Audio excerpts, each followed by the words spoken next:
welcome back to another Marvel Champions live stream. Hope everyone is doing just fantastic. Happy Monday. Looking forward to playing some champions. Yeah, so cool stuff. I figured we would start with Deadpool. It's been a character that I've been wanting to try to get back to the table ever since. Oh, when was that? I think it was actually the episode that I did with Boom Guy, the Deck Factory episode that I did with Boom Guy, where we talked about either joining forces or protecting the serves. We had a discussion around Deadpool and how if you kind of open up his deck building lens to something more than just using mutant education to recur maximum effort and just killing everything, he can actually be pretty fun. And so I think we are going to try that. I grabbed the Thunderbolt scenario mainly because I think it's a fun scenario, and I'm curious. I'm curious to see how it plays. I kind of fell out of love with the Thunderbolt scenario. I ranked it as my favorite scenario in the box on the Shadow of the Cast episode, but I think I like the modular sets more than I like the actual Citizen V scenario. So we're also gonna try that. What's up, Edwin? What's up, Cam? How we doing? The Thunderbolt, I grabbed Songbird and Radioactive Man. I don't know why.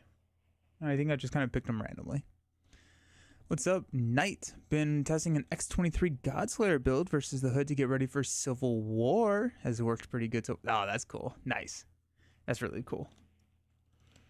Sweet. So what I figured we would try and do is a Sidekick Deadpool deck. So we have Cable, who's a 1/2, but he gets +1/+1 for each acceleration token on the main scheme. And Deadpool's entire kind of thing is adding acceleration tokens to the main scheme so that we can not die and stuff like that. So we're gonna try a Sidekick Cable to buff up his health, keep him around, get some side by sides in there, and allow us to really just utilize him as our main thwarter, potentially attacker as well, and then let Deadpool do his Deadpool things and continuously kind of die. We do have the Chimichanga truck, and after we make a basic recovery, we can exhaust this to ready the identity. And so a lot of the times Wade will die, we can use his recovery to heal him back up, ready him, and then Sidekick, whenever we use our recovery, we're actually going to get to heal Cable as well. So that's kind of the synergy that I thought would be kind of fun to explore. Tried Precon Hulkling and found him kind of interesting. I am pretty excited about Hulkling. I think he's gonna be a fun one to try. I'm excited for Civil War to come out here in the States. I think we still have about a month before that comes out. 16 health on Citizen V. What's up, Epic Beowulf? I am doing well. Good stuff. Good stuff. Alrighty. So let's break out our leadership stuff. We're going to want to run the Sidekick package. And I do think that includes the... It's not side by side. It's the Gear Up card or whatever. The 2-cost card is where we can go find... basically Sidekick and Cable. So I think that is part of what we want to do. Suit Up, that's what it's called. Let's go. Then we are a mercenary. We are not a soldier. That makes sense. All right, Suit Up. Yeah, thank you. Let's grab Suit Up. And one of the things that I like to do when we grab Suit Up is find another option to use Suit Up once we do have our Sidekick onto the table. So if we have, let's grab side by side while we're here. If we have Cable and Sidekick already on the table, Suit Up can be a dead card in our hand. And so sometimes I like to use it to Voltron another ally or something like that. So I'm hoping that maybe we run a Iron Man or something like that alongside, and then that can give us an outlet for Suit Up. The only real problem I have is I don't think I will like it ever is Baron Zemo. Oh, it's the worst design in the game? Oh, wow. That's too bad. I like Zemo. I like Zemo. He's not my favorite Capstone villain by any means, but I do like him a little bit more. I do like him more than I like him more than Ronan. I like him more than Nebula. I like him more than Collector One. There are a couple of them that are just kind of like Baron Zemo to me is still playable, whereas there are a lot of scenarios in the game that I just don't ever touch. And so I think for a playable scenario, what I would consider something that I would actually bring back out, he is pretty low on that list. I would say that. Watched your old Arkham Horror gameplay, tried it once on TTS, and decided to grab everything except for those return to boxes and Barkham. Nice. Yeah, Arkham's a good one. Arkham's a good one. Welcome to Arkham Horror. Sick. That's really fun. Have you played more of Arkham since you got it?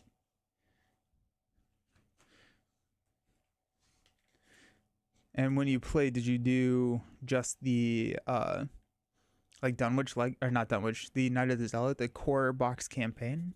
Because Dunwich is huge step up. Night of the Zealot is still really good, but the Dunwich campaign I think is a really, really nice step up in experience. We got our doubles.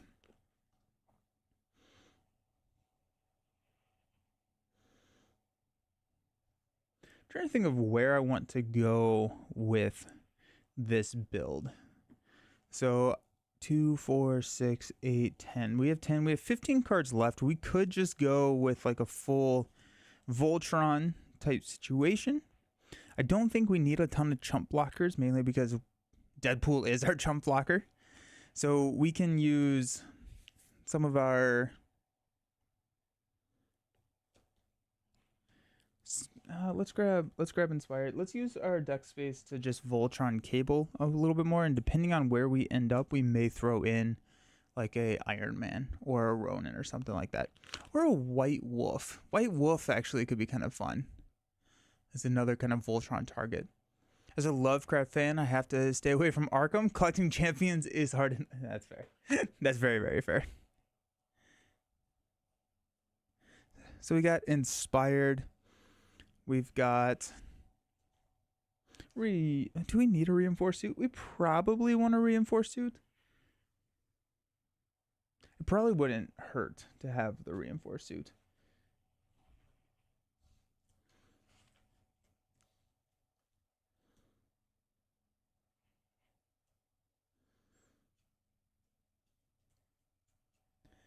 You interested in Magic the Gathering Spider-Man set at all? Not really. I'm not a MTG person. Collector's boosted because you're a Marvel fan? Nice. Yeah, that's fun. They've been doing a really interesting, or I wouldn't even say interesting, a good job selecting IPs for Magic recently. If you give a point for each hero, each villain, and the campaign for a total of 8 points, how many would you give Agents of S.H.I.E.L.D.? And what expansion would you think would score a perfect 8? In terms of good, I like it gets a point. I don't like it doesn't get a point type situation. Epic. Not yet. There's all still sealed and a few more coming in. Nice. That's fun. Yeah, the Dunwich. If you're enjoying Night of the Zealot that much, you're gonna love Dunwich, I think. Oh, I would love a Marvel. Oh, a Marvel equipment for Swoo. Ooh, that'd be fun. Yeah.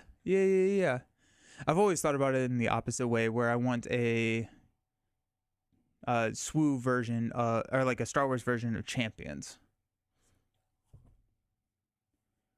If you like it gets a point. Agents of S.H.I.E.L.D. Maria does not get a point. Nick does not get a point. Black Widow gets a point. Batroc gets a point. MODOK gets a point. Yeah, so I would give it a 3. I would add into this just modular sets as kind of another point system, and then potentially maybe campaign or something like that, but definitely modular sets to make it a 9-point system versus 8. And Agents of S.H.I.E.L.D. absolutely gets a point for modular systems. So I would give it a 4 out of 9, or if we want to leave out the mod, a 3 out of 8. It would probably be Agents of S.H.I.E.L.D. And that's a fairly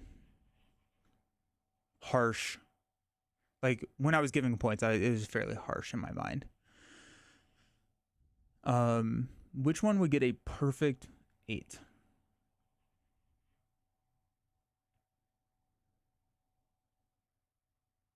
Sinister Motives. I don't know if Miles gets a point. That may be. I think Sinister Motives would be top, but I don't know if I would give Miles a point.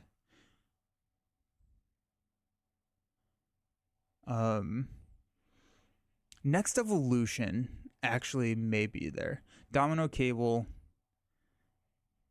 Who's the first villain in Unis? I would say Unis gets a point. Yeah. I would say Next Evolution or Sinister Motives has the most potential to get a perfect score. Night of the Zealot really does feel like a taste. Yep, 100% Shroom. I'm gonna set the comments on fire maybe with this one. I think Champion's version of Potterverse would be a ton of fun. What's up, Matt?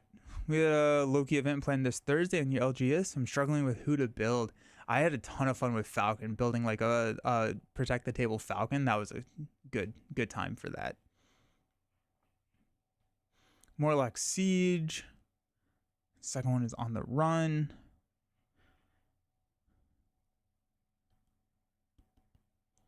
Yeah. I think I like On the Run more than I like Morlock Siege. Oh, but then that's the one where we get into, I don't like the last half of that box as much, because that's when we get into what's his face? Strife. Not Strife.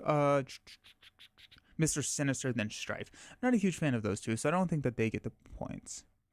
I don't think that Mr. Sinister does not get a point. The modular sets in that box that come with Mr. Sinister absolutely get the point. It's very much like the Thunderbolts in this expansion, where I like what the mod sets did to the game more than I like the scenario that they came with. So, whereas like I don't like Mr. Sinister. Mainly, I don't like him in True Solo. I haven't really played him in multiplayer. Maybe I did a two-handed game at one point. But in True Solo, he's just way too easy to lose that man's game. Like, there are times where you can go in with no threat, and then he just pops the main. Just because the cap is 5. And, so Mr. Sinister doesn't get that. Juggernaut does get a point. Strife, I would say, does not get a point. Mod sets get a point. So I would say that would be a 7 out of 9 for me. Just wanted to drop in. I'm working. Sweet. Good games. Let's go. Let's grab command teams. Wait, we have a ton of command teams now. So we don't even have to take them out of the binder. Command team.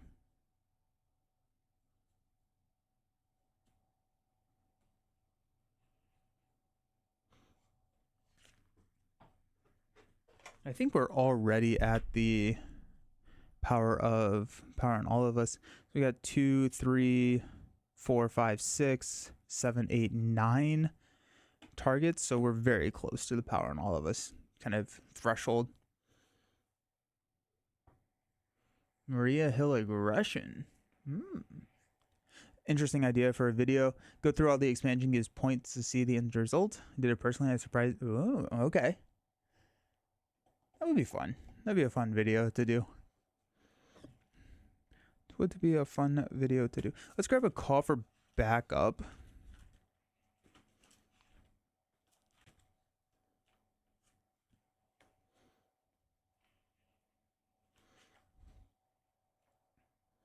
And let's grab Beast is silly. Let's grab a Beast is really silly because of, is it Montage? Yeah. So potentially a 4 wild. Seems good. Let's go Ant-Man. Where does that put us? Let's go White Wolf. I think Iron Man is probably a better option for us in terms of Voltron, but White Wolf seems fun. So 2, 4, 6, 8, 10.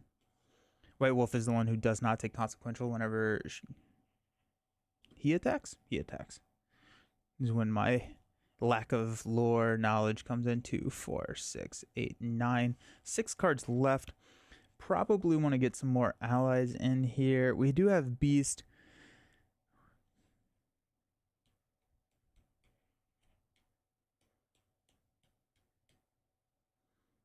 I think we'll probably grab Sonic Rifle using Arm to the Teeth.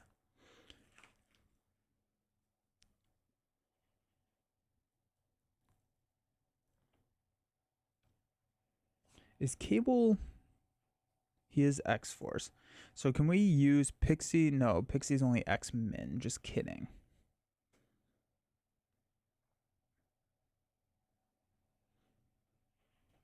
I'm going to go Kid Omega. Kid Omega feels like a decent tech against the Thunderbolts because you can damage everybody. That seems pretty good. We have 5 slots left. We don't have a ton of Voltron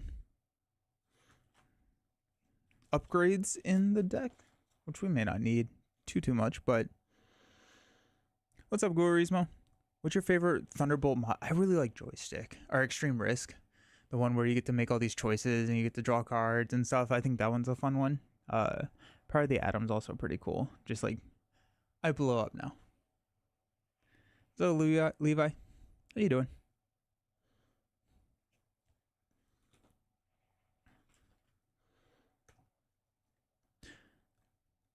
Go. Nah, I don't care about mission planning. Got our command teams. No, we're not gonna hit the Uncanny X-Force. Let's find some more allies. Go Maria. I just don't wanna choose Maria. She's too good. We'll go Cable. There are 2 of them.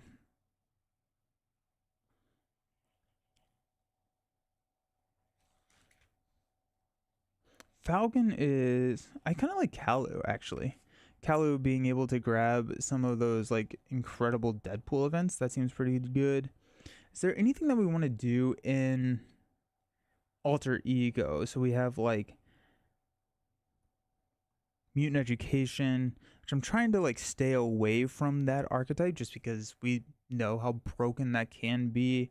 I don't want to grab the Symbiote suit just because we know how broken that can be, and I want to just play him a little bit differently, a little bit suboptimally, but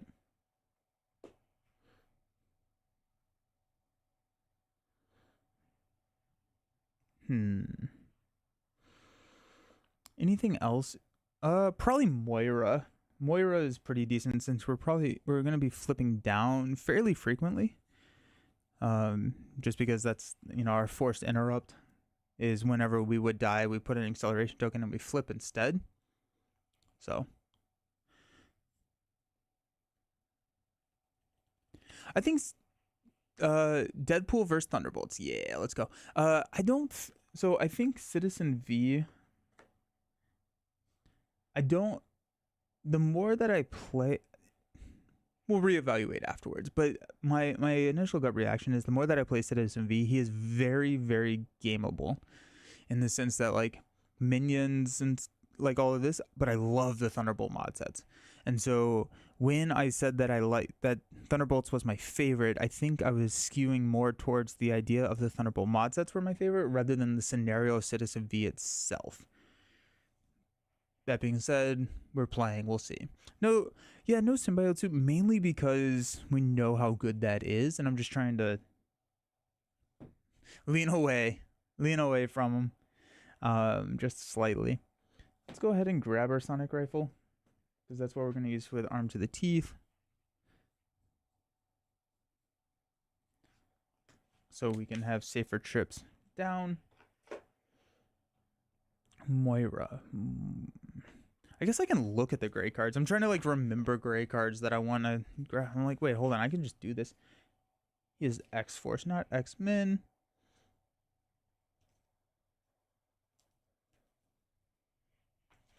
Go Helicarrier.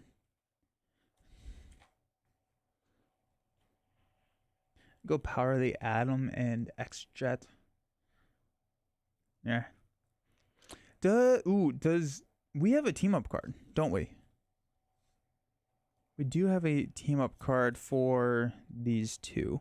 Frenemies. Deal 1 damage to each Cable in Deadpool. Remove 3 threat from a scheme and 3 threat from a different scheme. I don't love it, but let's try it. Why not, right?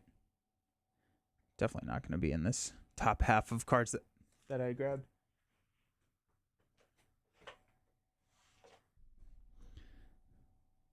Frenemies. Cool. So 2 more cards if we wanted to stick to 40. Go Weapon X and just kill ourselves. Weapon X is not a bad call, I don't think, right? Because if we recover, we can Weapon X and get a card. Let's try it. Let's go Weapon X. 1 more slot. X-Gene seems pretty... Yeah, let's grab an X-Gene.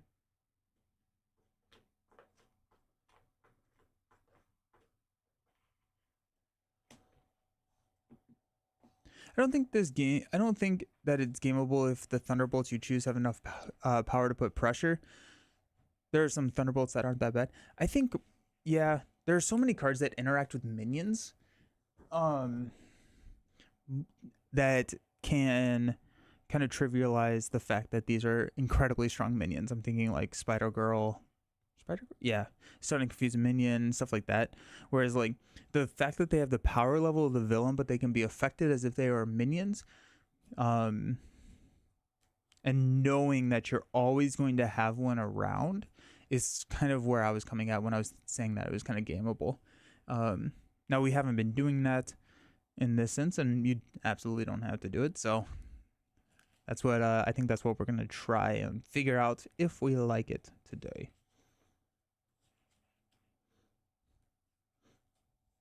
I do love the Thunderbolt mods, though it's such a cool idea. Alrighty. Apprehending rogue agents. Choose 1 modular set plus 1 per player additional modular set with an elite Thunderbolt minion. Set each of those minions aside. Shuffle the rest of their encounter sets into the encounter deck. Reveal a Justice Like Lightning environment. Justice Like Lightning. Thunderbolt minions gain guard. They engage when you attack them. Each player reveals a random set-aside Thunderbolt minion. Reveal and attach the remaining set-aside Thunderbolt minion face up here. Each of them get a tough status card. So we will go even odd on the die roll. I said odd here, right?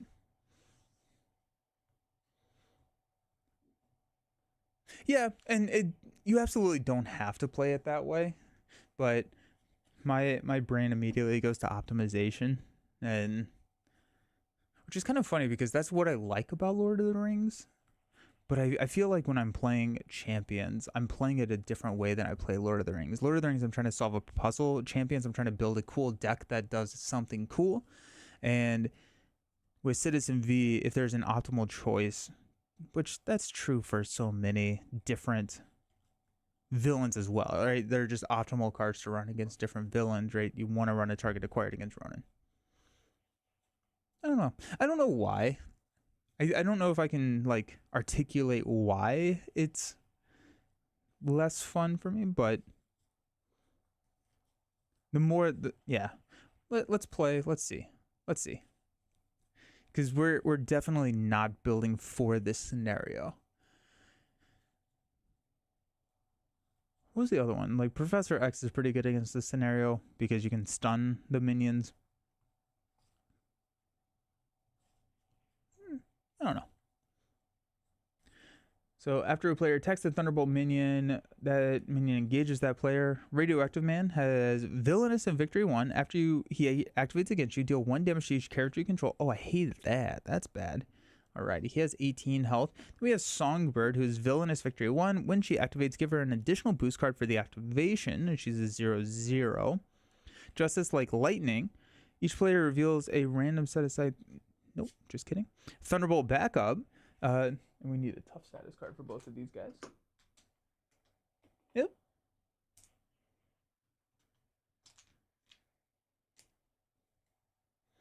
When the round ends, attach the Thunderbolt minion with the most damage here, swapping it with the minion already in play. Attach heal 1 damage from the minion. Next per mode, it heals 1 additional damage, and they get a tough status card.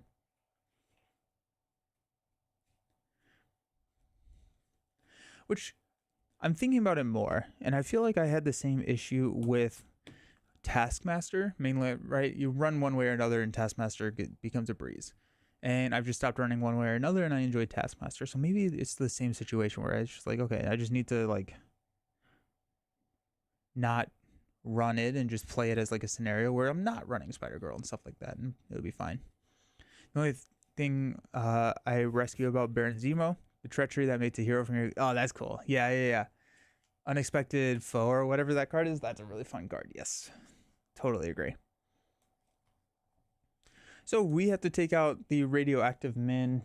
Citizen V cannot be defeated unless we've defeated at least one of these villains, and he's going to just heal for 6 damage instead of activating if we are engaged with something.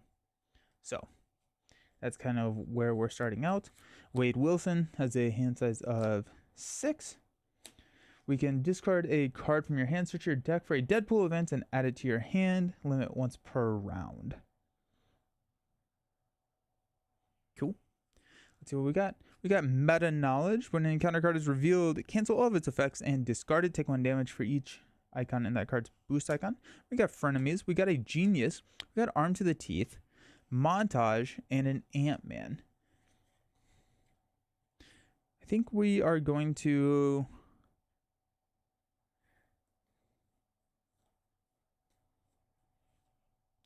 mulligan at least these 3.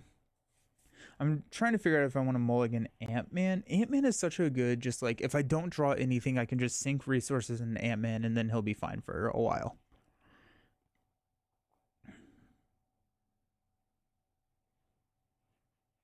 Let's mulligan Ant-Man. Let's find our toys. This card is fire. Yoo-hoo. Side by side. And a command team. Yikes. Alrighty.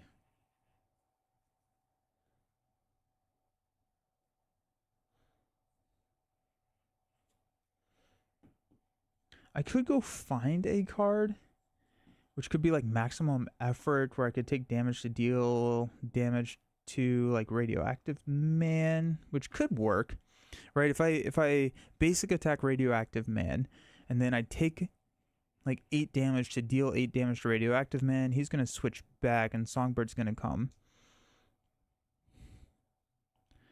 That could work. I'm gonna discard this card as fire to go grab maximum effort. Take any amount of damage up to your remaining hit points. Deal an equal amount of damage to an enemy. So, this is why Symbiote is silly with Wade. Alrighty. We're going to go use a Genius to play an Arm to the Teeth. We're going to attach a Sonic Rifle, because after you play Arm to the Teeth, search your collection for 1 weapon upgrade from any aspect and attach it face down here. Exhaust Arm to the Teeth. Swap the card here with a weapon upgrade you control. So we can get our Sonic Rifle at some point.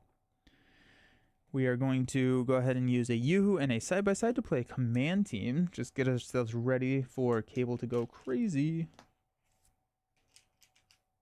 Comes in with 3 counters. And we're going to flip up to Deadpool. We're going to basic attack Radioactive Man to knock off the Tough. Then we're going to play Maximum Effort. We'll go down to 1 HP and deal 8 damage to Radioactive Man, taking him down to 10. Oh! I can't do that. Oh, Radioactive Man actually hard text Deadpool. That's kind of fun. So Radioactive Man, I can't do this because he's going to attack me, then I'm going to take a damage for each character I control. So I can't do that. If he attacks for 5, it's going to be 6 damage. So maximum effort, I'm actually only going to do like 7, I think. So that'd be 2. That'd be 3 damage. So I'm going to take him down to 15. That way, if he pulls a 3 boost, I die, but then I flip. So we're good. Glad we caught that. That would have been an embarrassing loss right off the bat. Alrighty, let's stand up. We got 5 cards. We got a side-by-side. Inspired. Our katana. Yoo-hoo. And this card is fire. So after your turn ends, if this is in your hand, take 1 damage. Okay, so we could be in trouble. We'll add 1 here. Citizen V is going to heal. And then Radioactive Man is going to hit us for 2. Put a star there. Or put a counter on Pursued by the Past.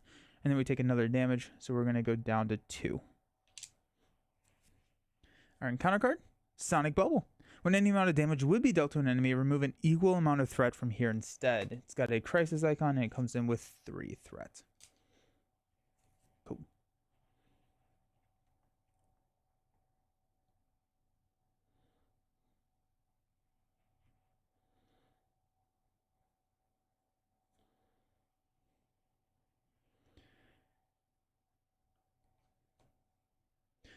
At the end of the round, I'm going to swap these 2. Radioactive Man is going to heal for 2. And then he gets a tough status card. Now we have Songbird. I'd much rather have Songbird than Radioactive Man at this point because Radioactive Man can just kill me. So yeah. I'm thinking of...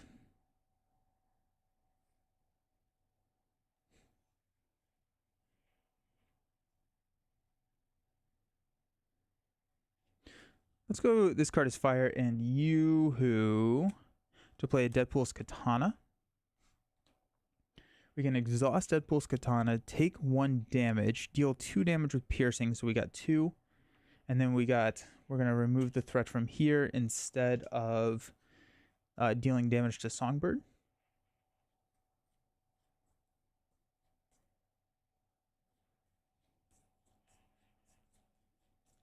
And then we will thwart here and clear Sonic Bubble. Have I tried Man on the Wall with Cable? I don't think so.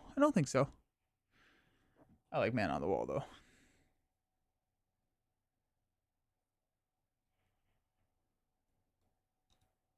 Alrighty. We're gonna hope for the best here. Let's stand up. Let's add a threat. We're at 3. Citizen V is going to heal 6. Songbird is going to attack us for 4, which is going to trigger our regenerating degenerate. When you would be defeated, instead set your hit point value to 1.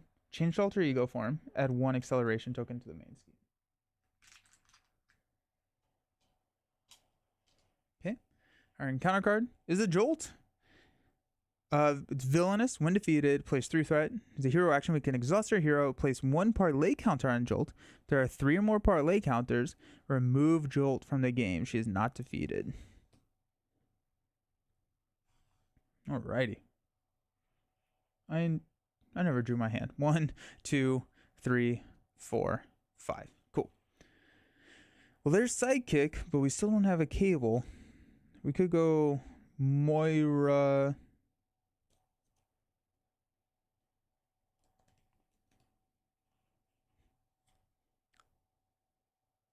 When the round ends, attach the Thunderbolt minion with the most damage here, swapping it with the minion already attached here.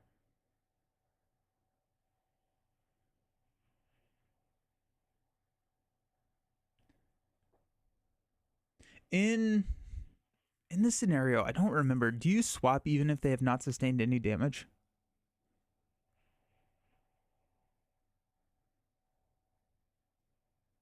I don't remember at all. Let's go ahead and heal for 8. Takes this up to 9.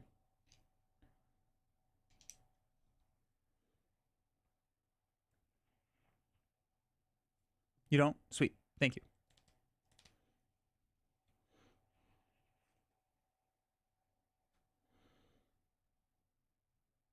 I think do I play white? I can't play White Wolf and Inspired. I could play a Moira.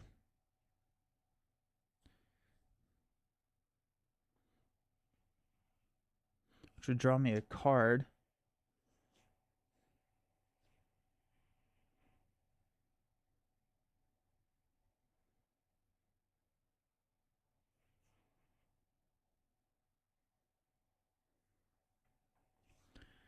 Let's go Sidekick and Inspire to play a Moira. I'm going to flip up, exhaust Moira, and draw into a side-by-side. Did not help. Yikes. Okay, well, that's not great. That's not good at all. Okay, well, we're kind of dead in the water here with this hand. Well, Katana to deal 2 damage to Jolt. And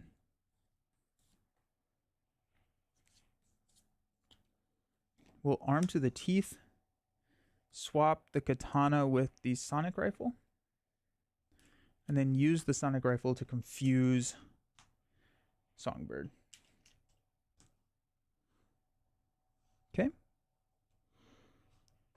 What do we want to do with this hand? I think we pitch it. We could probably hold on to White Wolf.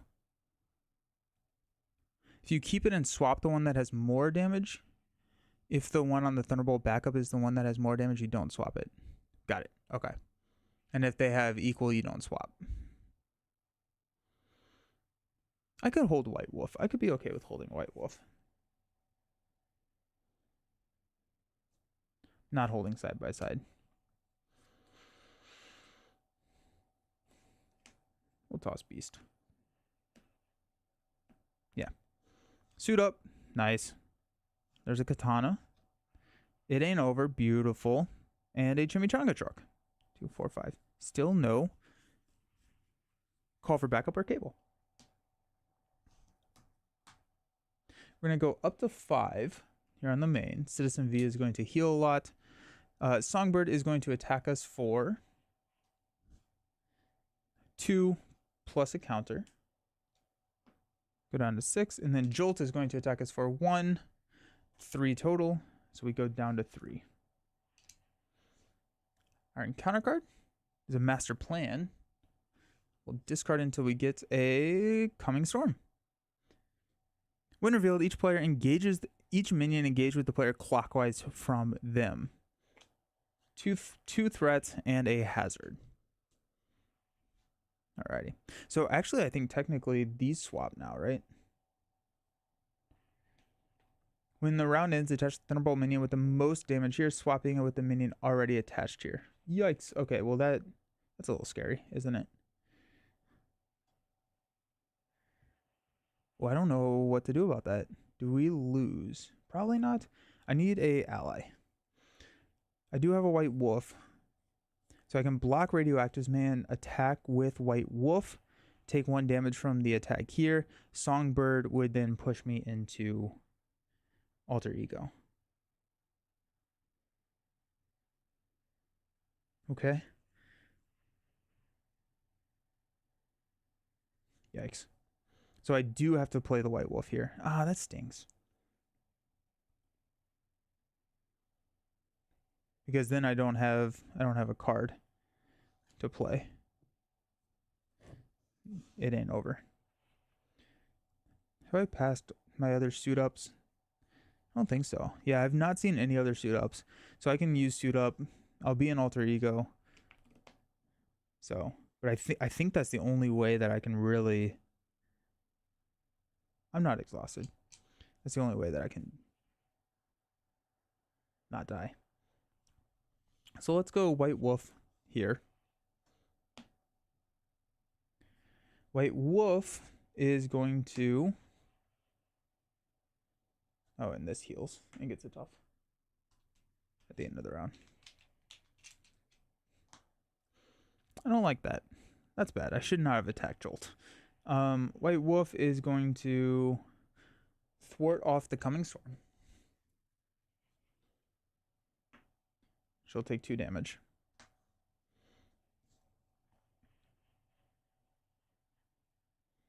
I will Command Team to ready White Wolf.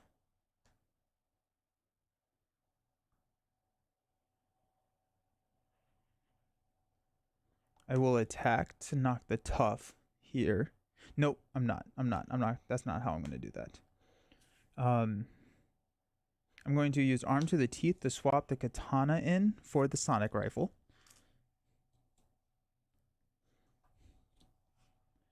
I'm going to katana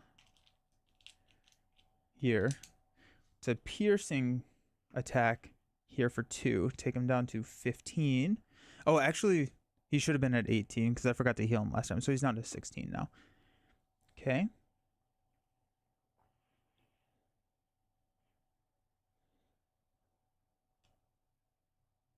I'm not going to have command teamed. Deadpool will thwart here for 3. Or I'm sorry, 2. Down to 3. We're holding It Ain't Over.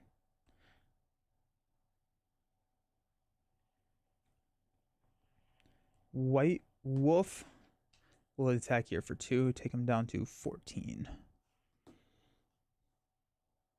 Okay, we're going to hold It Ain't Over. We'll stand up.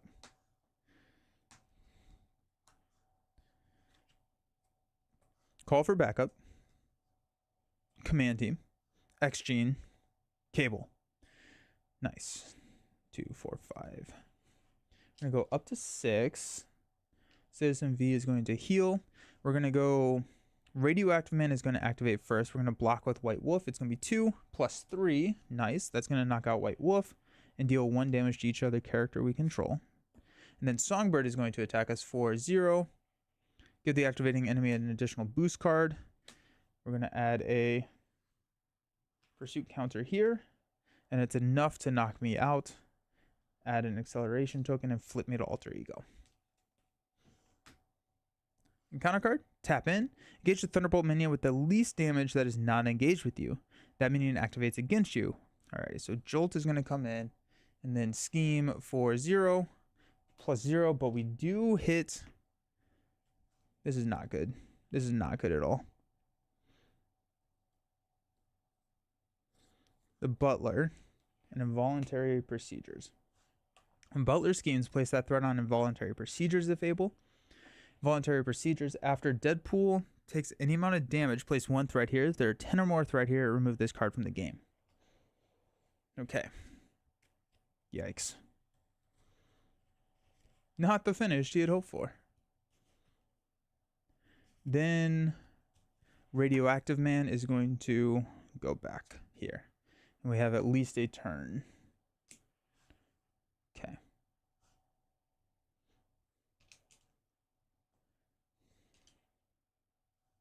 Yikes.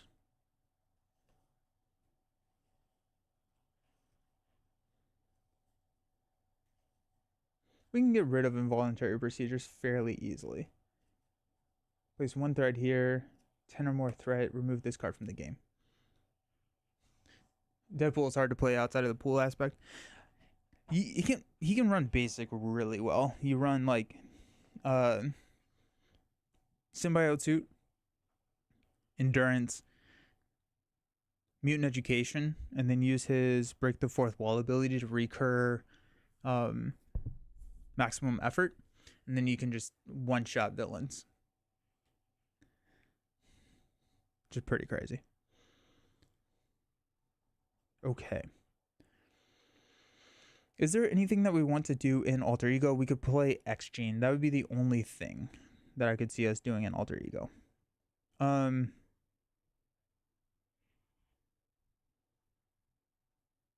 okay not doing that.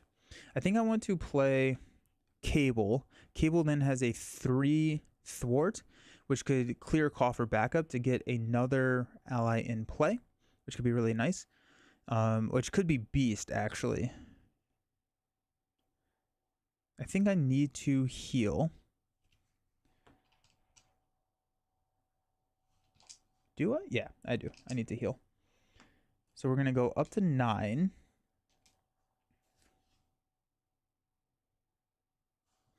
We're going to flip to hero form. Moira is going to trigger, and we're going to draw into a Kid Omega. Interesting. Okay.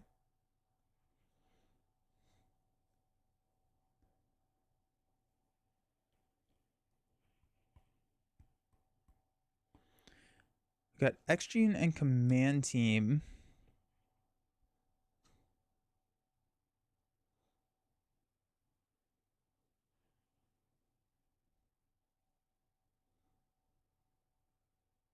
I could pass on It Ain't Over, but I like It Ain't Over. If I go here to play Cable, I can call for backup and then clear, call for backup if I wanted to get another ally. Who would that be? Who would the ally be? White Wolf potentially? Beast was my initial idea, but I thought I would have more cards to play with the resource that I would grab from Beast. I could play. I think regardless, I need to get.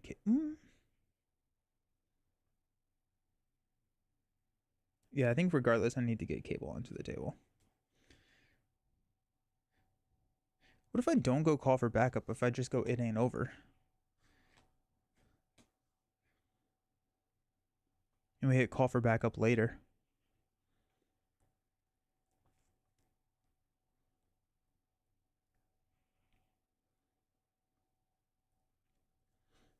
I don't quite understand. After Deadpool takes any amount of damage, place one threat here. Then if there are 10 or more threat here, remove this card from the game. Oh, it's weird to me.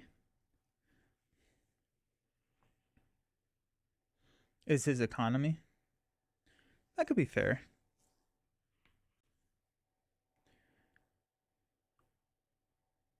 So we're at 6. We're going to go to 9 out of 11. I think we need to play an It Ain't Over there. Okay. Let's just do this. Let's go call for backup, X-Gene, and Command Team. I'm gonna play Cable. I'm gonna use a Kid Omega to play It Ain't Over.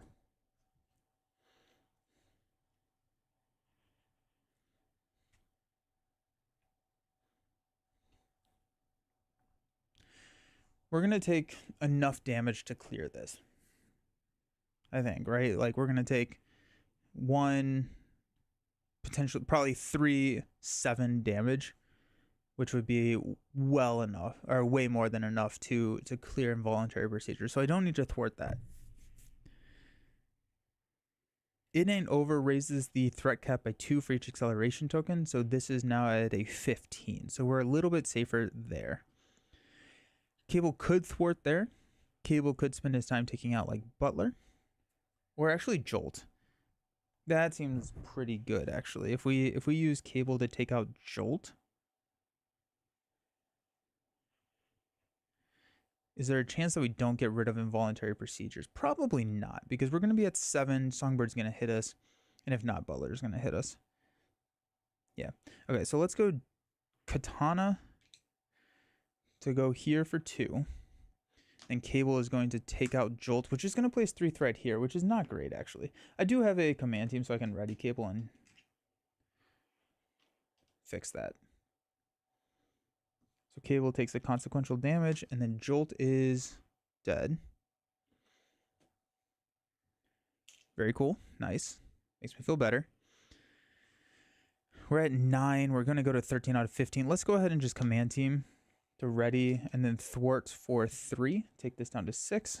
Cable is down to 1 health. Oh, and we can't side by side. Or we cannot, we're about to draw 2 of these suit ups, and we can't even use the suit up to grab Sidekick now. That was dumb. That was silly. We will arm to the teeth to swap Sonic Rifle in for the Katana. We will use 1 Sonic Rifle. This is not an attack to confuse Radioactive Man. Okay, let's stand up.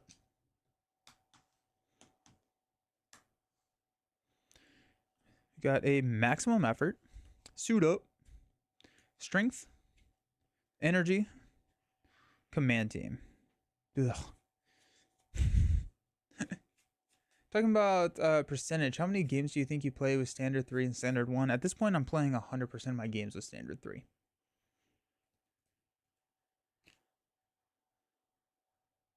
I just like it more. Okay, so we're going to add 3 threat to take us up to 9. Citizen V is going to heal.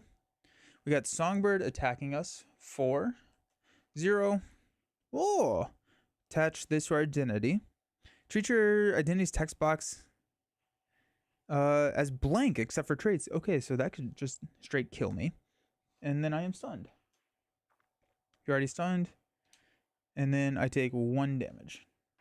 Alright, so we have to get rid of this. Do I have Genius in my hand? I don't. I don't have any in my hand. That's a little scary. Butler's going to attack me for 1. When I katana'd, I put 1 here, and then I only took 2 damage. So this is actually still around. That is horrible. Oh, jeez. How funny. I don't use the Marvel Champions tracker. What is that? 2 encounter cards. Sinister Strike. So I think this... he's going to attack us for 2.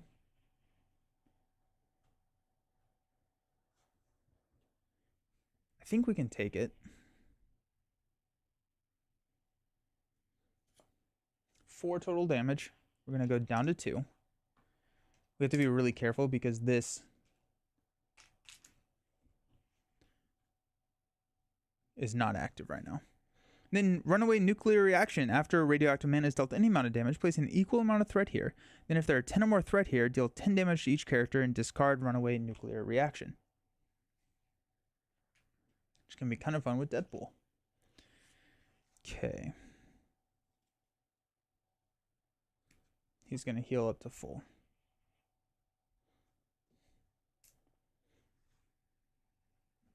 Okay. I don't have 2 mental resources. Can I grab a ally with my suit up? That could be Beast. And is there an attachment that has a mental resource on it? There is not. Because I did not grab reinforced suit. Did I? No, I didn't. Whew. You track your game super easy and gives you all your stats about the game. Oh, that's cool. I used to track everything in like the BG Stats app, but then I stopped doing that.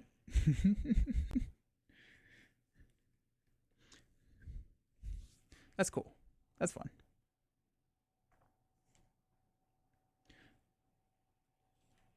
Oh, dude, wild call, kill Cable.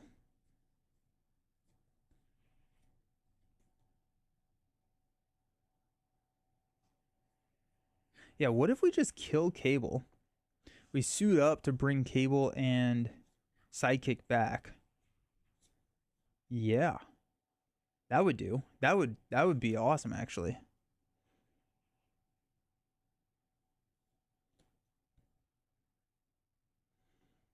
That's cool.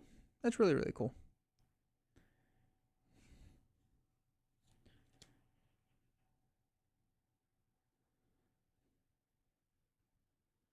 Alrighty.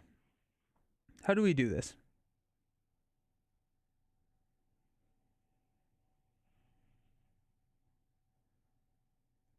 Do I want to heal with Deadpool? I don't think I do. Don't think I do.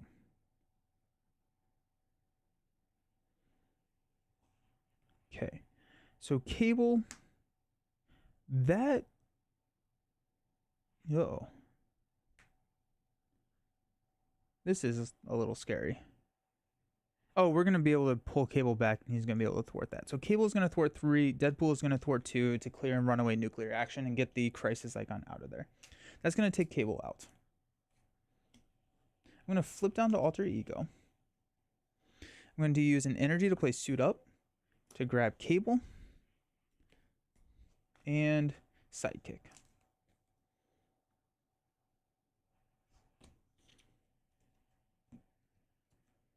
Okay.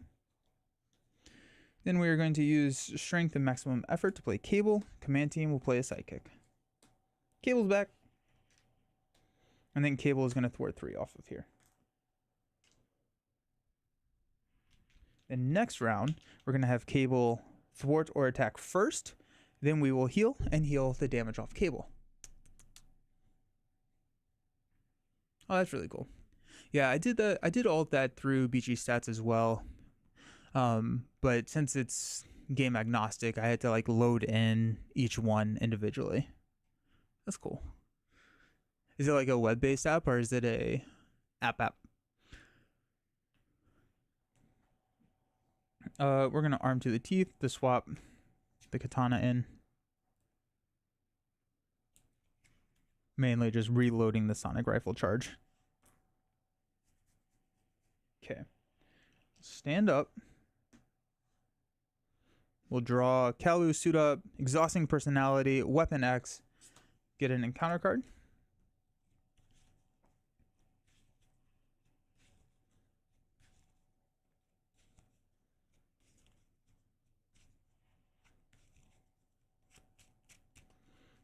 Two more cards, which we've got Kid Omega and Meta Knowledge. 2, 4, 6. We're going to go up to 9. Heal, confuse, go up to 11. 2 encounter cards. Got radiation exposure. We get -1, -1. That's fine.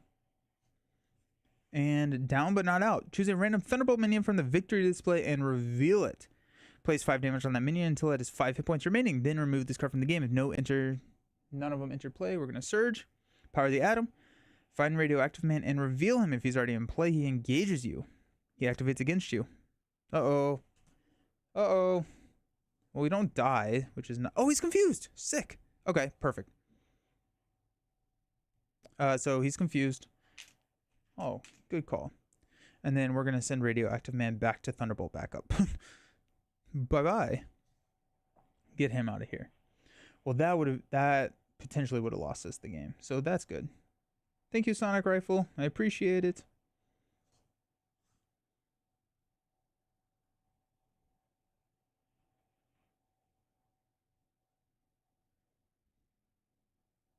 Alrighty.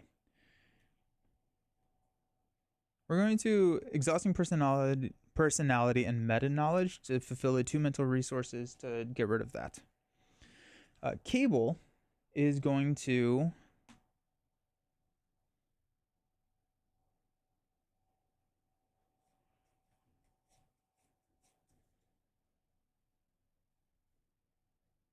what is Cable going to do? Probably thwart the main. I think I can actually use a...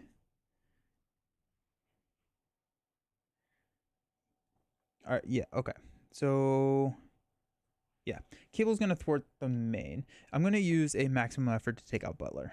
So we're going to thwart the main here for 3. So we're at 11, so we're going to go down to 8. What's up, chicken? How's it going? Web-based, it's a shame it doesn't have an app. Oh yeah, 100%. It has all the library of heroes, villains, and mod sets. That's cool. That's fun. Cable is a lot of fun. That's going to be 2. I'm going to heal, which will heal 2 from Cable and take me up to full.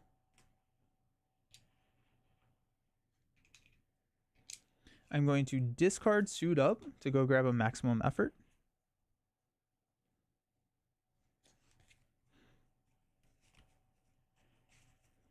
We have a katana to knock the stun, then a maximum effort to knock him, or knock Butler out.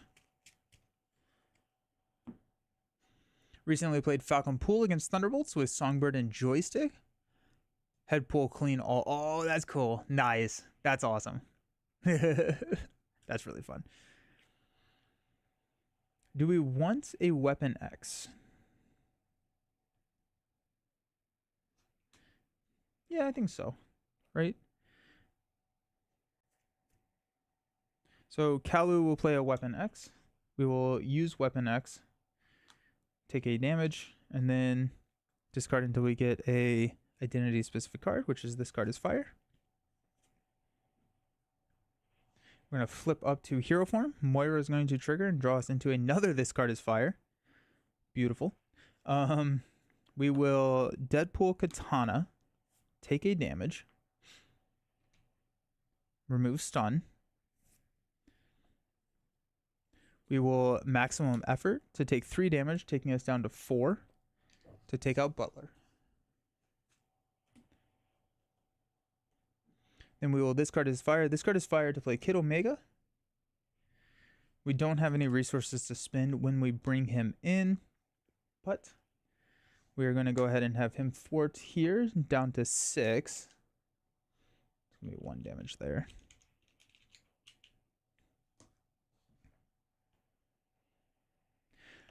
We could ready Cable. Yeah, let's do it. Yeah, let's ready Cable and have Cable thwart for 3 off of here. Takes us down to 3. The main reason I'm doing that is that I will be recovering next round. Hey, Salsa, thank you for the sub. I appreciate it. 36 munch is insane. What's up? And then so when I recover, Cable will have 2 damage to fully heal. 3 years. That's hype. That's so hype. Have I used Villain Theory's list about villains? No, I haven't, but it looks really cool. It was a massive document. It was an insane project that he put together. That was wild.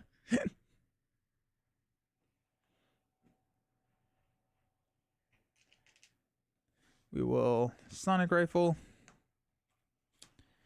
Then use Sonic Rifle to confuse Songbird.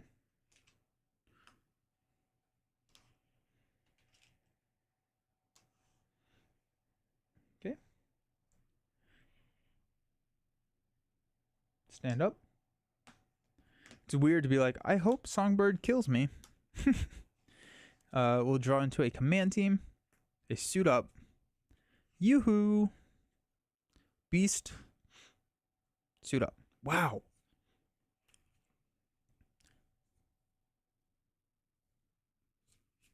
You played a Slay the Spire board game with friends last week? All 3 acts in a row? 6 until 3 a.m. That's wild. Yeah, that would do that. I don't think I've ever played all 3 acts in a row. I think the most I've done is 2. Who'd you play as? Someone print them all out as cards? Oh, that's fun. That's a great idea. Yeah. Thinking about playing pool, and I remembered head pool, a minion attack another enemy. So with Songbird and Joystick, the activation can come with lots of boost cards. Oh, that's fun. That's really cool.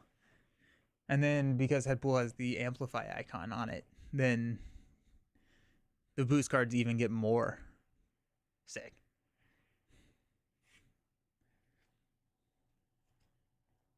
All right, let's go up to 6.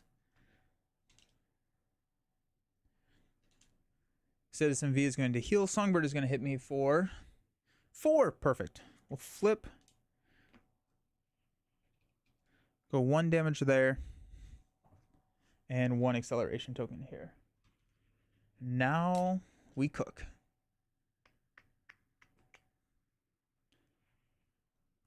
Songbird 1-slot joystick and Citizen sick. Watcher, I was the only one at the table who had prior knowledge of the video game, so I thought it'd be best for me to play one of the complicated ones. Yeah.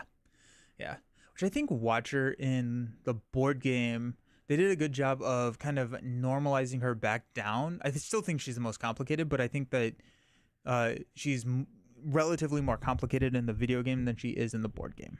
But nice. That's awesome. That's awesome. One more card is a Mutilated Soldier. Toughness. After a Mutilated Soldier activates, heal all damage from it. That's tough. See what I did there? Okay.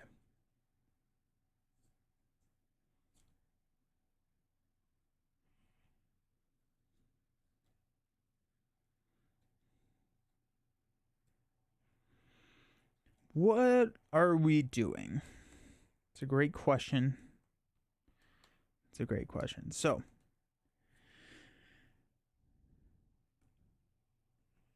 I think regardless, we are going to thwart for 4 here. Take this down to 2.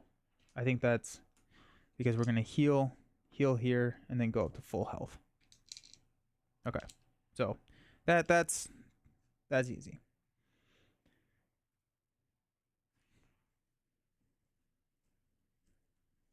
I can toss a Yoo-hoo to go grab a maximum effort, which can take out the mutilated soldier. Cool. So we're going to have a katana to pierce, and then we'll just take 3 damage to take him out. Okay? Nice. Weapon X. Yeah, why not? Weapon X will take a damage. We'll go, okay, we got a Yoo-hoo. I don't have Clarity of Purpose in the deck. I probably should have. Yeah. Same for Defect. I agree, Salsa. Yeah. Defect is easier because you can trigger those orbs in any order. I love Defect so much. All 3 Axis Slay Aspire takes a lot of time. Same for Elder Scrolls. I have not played Elder Scrolls. How is it? 6 hours or more. That's awesome. What I like about Slay the Spire, I don't know if Elder Scrolls does this, but what I like about Slay the Spire is that it also allows you to kind of like save your progress. So like once you finish an act, you can like easily kind of save that progress, which is kind of cool.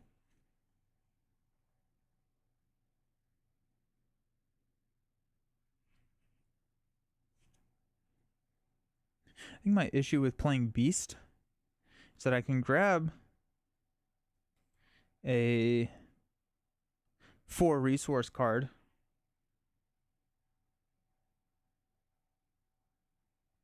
But it doesn't do anything. I guess I'll go ahead and get rid of that. I'll discard a Suit Up.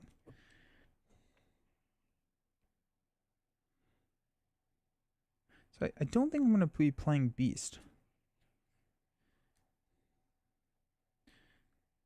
Oh, I would have a... I'm not going to get rid of power or radiation exposure, because I'm going to draw a card off of Moira. And depending on what I draw, I may want to play Beast so that I can then play that card. So. And this isn't really doing anything for me until I get the Chimichanga truck, because I'm just not thwarting or attacking. Okay. Let's flip up to Deadpool. Moira's going to trigger, and we're going to draw into an Ant-Man. Yeah, so Ant-Man works with Beast here, because Ant-Man's going to come in with a lot of counters on him. Sweet. Let's go ahead and Arm to the Teeth, swap this Sonic Rifle for the Katana. Then we will go ahead and use the Katana, take a damage, and then pierce 2 damage here. Boom, just like that. We use Yoo-hoo, Command Team, Suit Up, and to play a Beast. When Beast enters play, we get to go find a resource card, which is going to be Montage.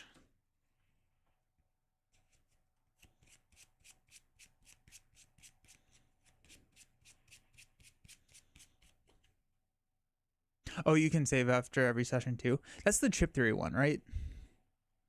The Chip Theory game. Well, maximum effort to take 3 damage down to 4 to take out the soldier.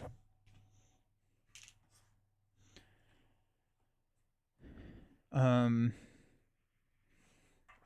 Omega is going to go ahead and thwart the main down to 0. Then we've got a Montage, which generates 3 additional resources, so 4 resources to play Ant-Man with 4 counters on him. Just like that. Nice. Okay. Now,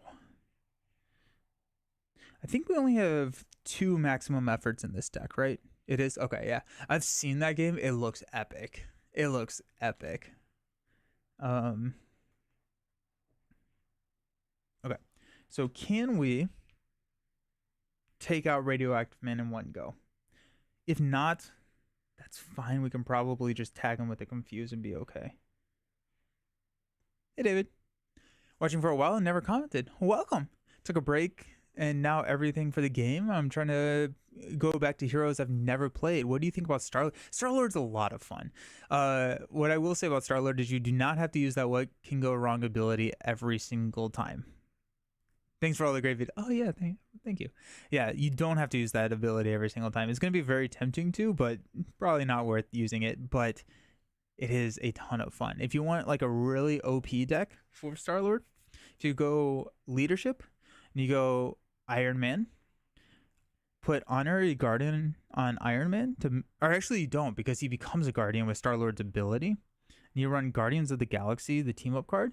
So now every upgrade that you play on Iron Man is reduced by 1, so typically it's going to be 0, and then you get to draw a card, and so you just like Voltron Iron Man like really, really fast. Yeah, it's silly. Just realized I had to turn my fan off. So my cameras are gonna overheat here soon.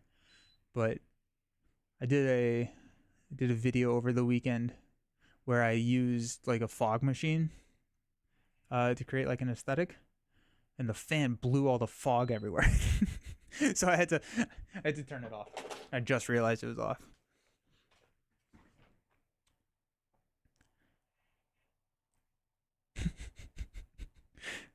Okay.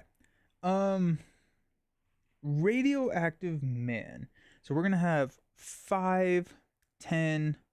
We have enough damage to take Radioactive Man out. So we're going to go ahead and go 4 damage into Songbird. Take her down to 12.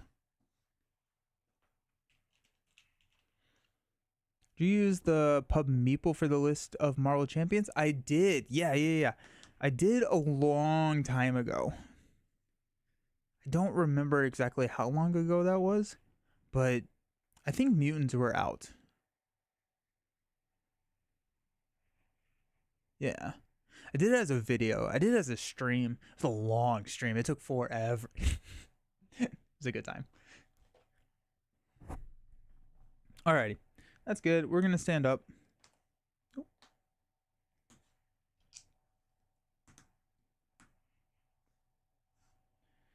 We've got X-Gene, Strength, Command Team, Frenemies, and Genius.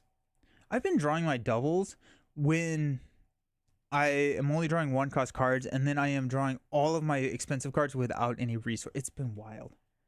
Alrighty, let's add 4 threat to the main. Citizen V is going to heal. Songbird is going to attack us. Come on, take us out. Take 2 indirect damage. And 2. Sick. Okay. We're going to Deadpool, trigger, flip, go to 1. Nice. Okay, perfect. It's like I want to be an alter ego here. Counter card is another radiation exposure. Alrighty. Was Wade Wilson... Is Deadpool a radiation... Or did something else happen to him? I don't recall, but this could be very thematic.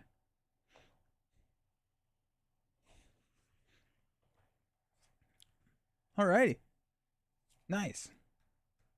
We're going to swap Radioactive Man in for Songbird. Songbird is going to heal up to 14. And then get a tough status card.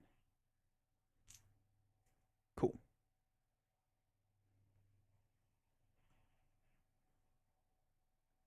Perfect. Excellent.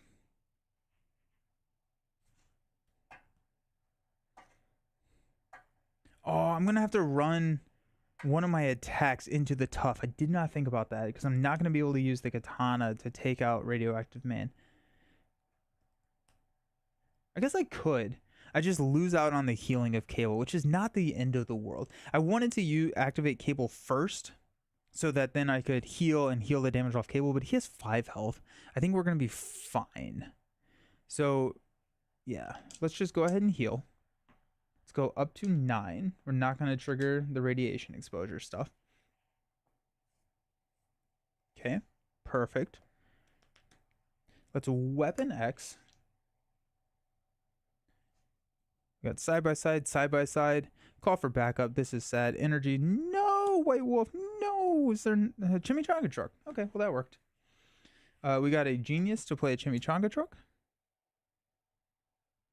So now we kind of want to get rid of those radiation exposures. Boom, just like that. And let's go frenemies to play X-Gene. There's a new public meeple list with all the heroes. Oh, nice. So this is how old my video is. There was not a list. I created my own. So if there has been one out there, that's how old my video is. Give you 2 ideas. Yeah. All right, let's figure out how to take this guy out. Let's flip up to Deadpool. Moira is going to trigger and draw us into another katana. We'll figure out that later. Let's go katana to take a damage and deal 2 damage with piercing here. Goes down to 6. Sweet.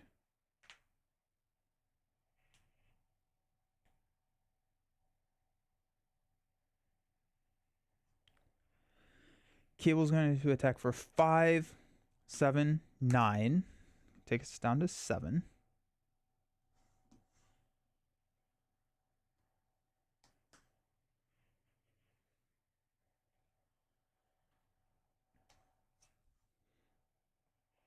We're going to go strength to play a command team. We're going to use this command team to ready Cable. Cable's going to attack for 5. Then we're going to use this command team to ready Cable, and Cable is going to attack for 5 to take out Radioactive Man. I think the scary thing here is the card that brings him back. I was just thinking about this. So we have, what is it? Down but not out. Choose a random Thunderbolt minion from the victory display and reveal it. Place damage on that minion until it has 5. Then remove this card from the game. It does not activate. Okay, never mind. I thought that it was going to activate, which would kill us if we were in Alter Ego. So I think we're safe from Radioactive Man now.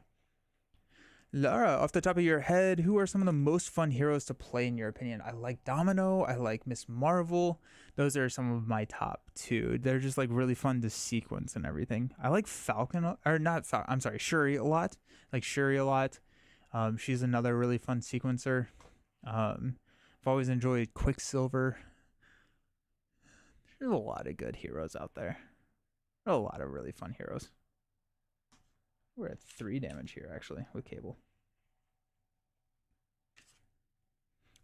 We got the katana. We're going to hold on to the katana, but we are going to go ahead and swap the katana with a sonic rifle. And then confuse Citizen V.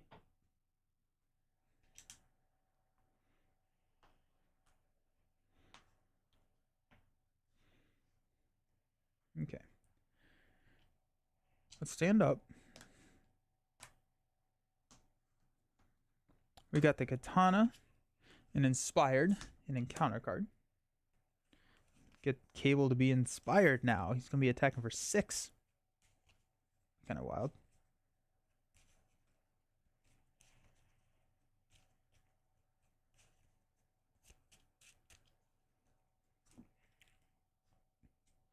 Suit up, strength, and a command team. 2, 4, 5. Perfect. We're adding 5 threat, which is insane here. Citizen V is going to attack us for 2 plus a boost.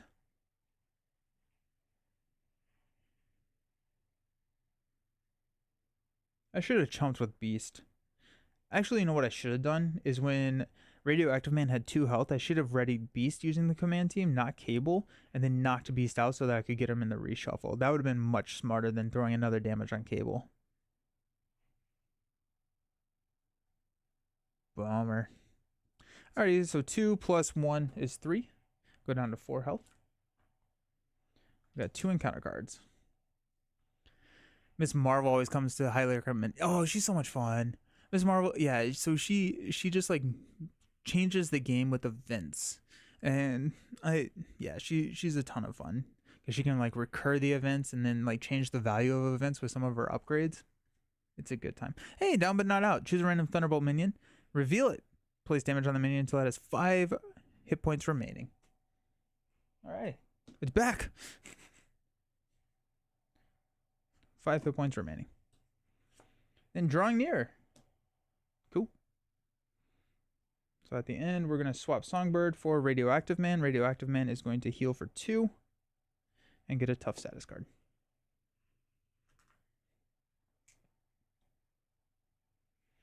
Drawing near, we're going to discard White Wolf. Place 1 here. Nice.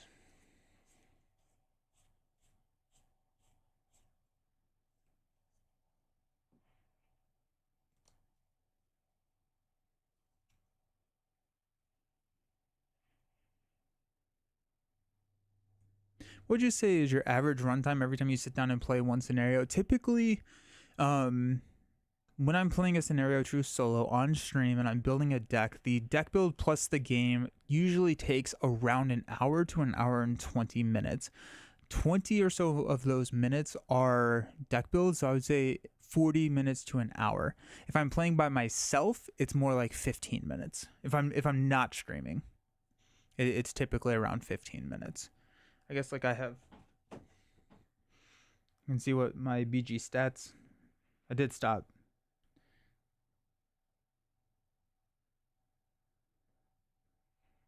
Marvel Champions.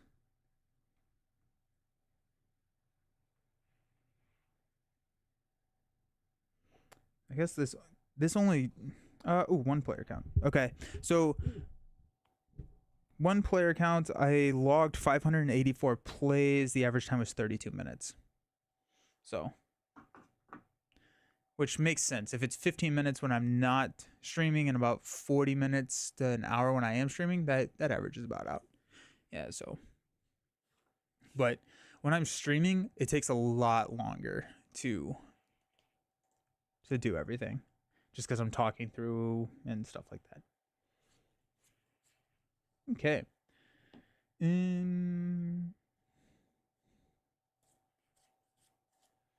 Arm to the teeth. Let's get that katana out here. Going to take a damage, pierce attack 2 here. Take him down to 5, and then I engage Radioactive Man.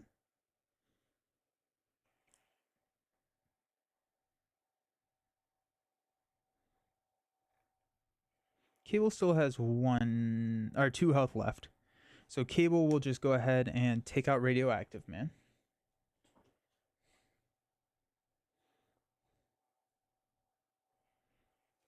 Got a strength for a katana.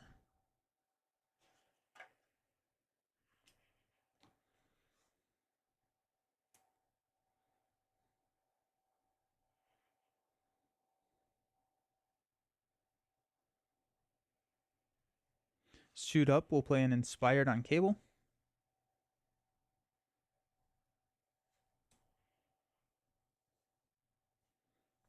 Beast will thwart 2 here. Wow, that got high real quick. Ant-Man will thwart 2 here. Take it down to 5.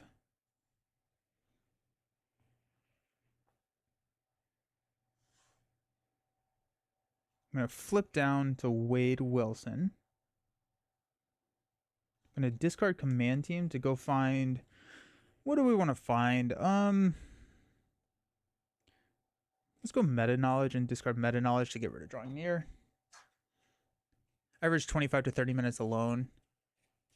15 minutes is super short. It may be longer than that. I just know that I probably make a lot more mistakes as well. Let's go ahead and heal. We'll go up to full health. We'll heal 2 from Cable. Chimichanga Truck will ready us.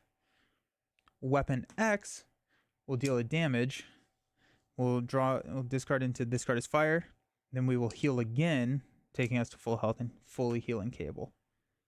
That was kind of fun. I've never really thought about that sequence where I can, if I wanted to double heal Cable, who was a sidekick, I can heal up to full, take a damage with weapon X, and then have a valid action to heal again and heal 2 more from Cable, so I can double recover. That was fun. That was really cool. We might as well go ahead. Well, yeah, we might as well go ahead and command team Cable, and he can thwart for 6 here.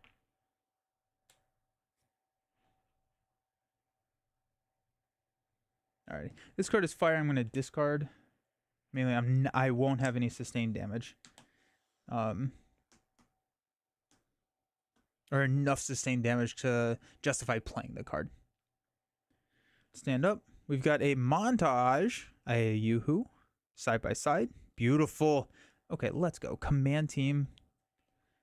Call for backup, and a Kid Omega. Ready to do this? Let's go. All right, we're going to add 5 threat here. Citizen is going to heal. Songbird is going to scheme. She is confused. We got 1 card left, which is Innocent Bystanders. After you attack an enemy or an enemy attacks you, either spend 1 resource of any type or place 1 threat on the main scheme. 2 threat in expert mode. Remove 1 bystander counter from here. That's going to come in with 4. We also get another acceleration token. So now our current cap is 21. Yeah, thwart for 6. That only Cable. I like it. Yeah, right. Yeah, Cable's silly. I like it.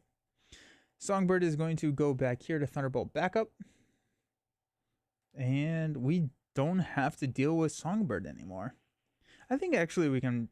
Oh, we can easily take out Citizen V right now. Can we do both? Can we take out both Songbird and Citizen V? Cable is going to be attacking for... Actually, Cable only thwarted for 5. He's attacking for 6. Cable can attack for 6. He can do that probably 3 turns. So that's enough to take out Citizen V. So do we have enough damage to take out Songbird? Probably. We have maximum effort. Okay, this is going to be kind of fun. Let's see if we can do both of them.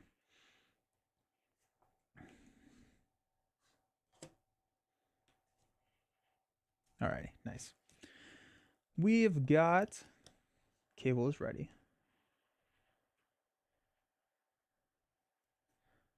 So Cable is just taking out Citizen V. That's all we need Cable to do. Sweet. Cable is going to go ahead and attack for 6. I'm going to weapon X, take a damage, discard until I get exhausting personality. No way! Draws a card for each acceleration token on the main scheme. Kind of crazy. I'm going to go ahead and heal the clear Cable. Heal full. Chimichanga will ready. Okay. I'm going to discard, not side by side. I'm going to discard Yoo-hoo to go find maximum effort.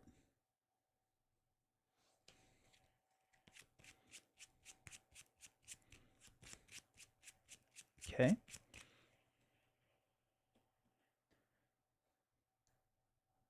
Making sure that I'm doing everything that I need to do before I flip up. Flip up. Moira is going to trigger and draw me into another maximum effort. It doesn't really matter because I can't play both of them well. Okay. We're going to Katana, take a damage, engage 2 damage here, takes us down to 12. We will Katana, take another damage for 2, takes us down to 10.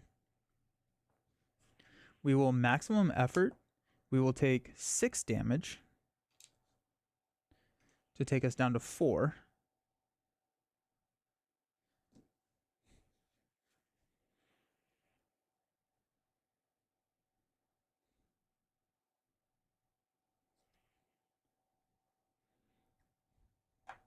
Let's go montage for a side by side.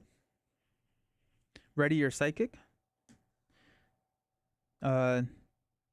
Ready your hero. Okay. Well, I guess like it doesn't matter, right? I have -2, -2, so I don't have anything. Okay, yeah. So side by side, ready your Sidekick. Both characters get +1 thwart and +1 attack until the end of the phase. I will go +1 attack for Deadpool. Hey, I have 1 attack. Let's go. 1 attack there.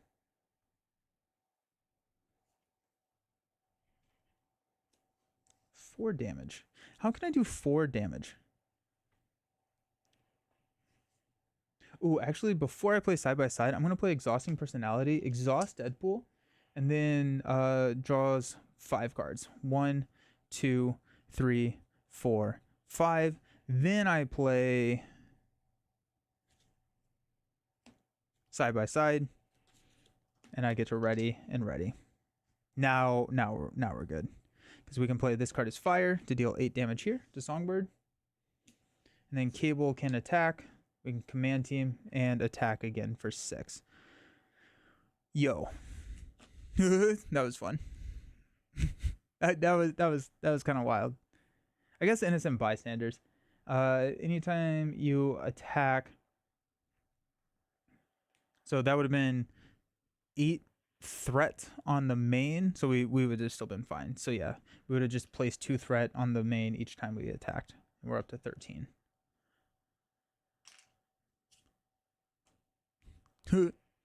I did feel like I enjoyed that scenario a little bit more when I didn't tech against the scenario.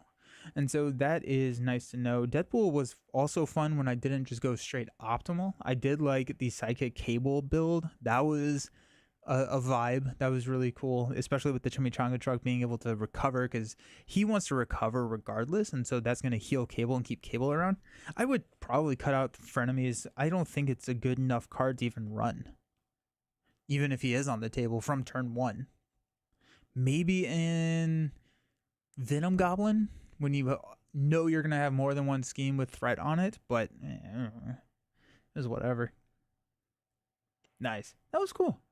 I enjoyed that. I'm glad that I broke that back out, because this gave me a better feeling of Deadpool, playing Deadpool yet one more time, just kind of like a little bit different, because I feel like every single time I played Deadpool, I played him the exact same way. And I did enjoy the Thunderbolts more than I remember enjoying them. I think Thunderbolts probably end in a medium range for me. I would probably give it a point. Going back to our initial conversation, I would probably give him a point. So, what do we say? Agents of S.H.I.E.L.D. goes up to 4 out of 9, 5 out of 9, 5 out of 9. So that's not bad. Nice. Cool. Alrighty. Let's play another game. Who do we want to play? What are our options? Any suggestions?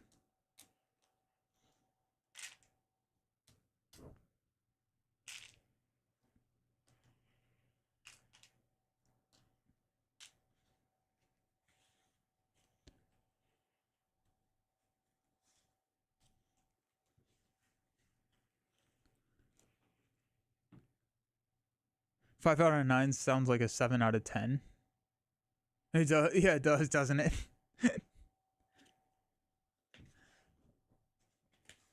Go grab our standard cards. 2,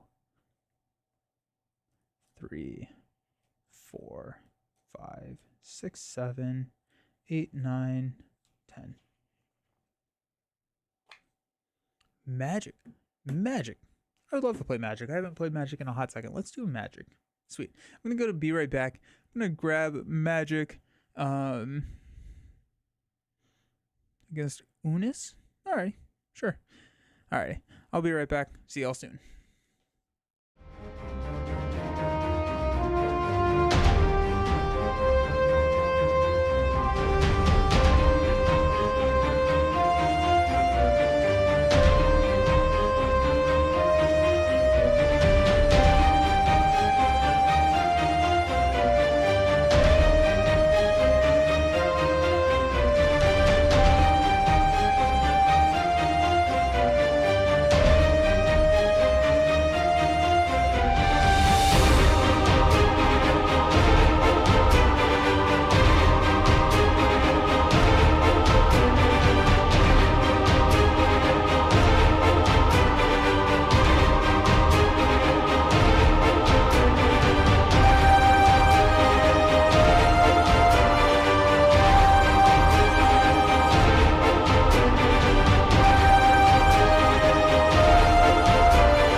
Cool.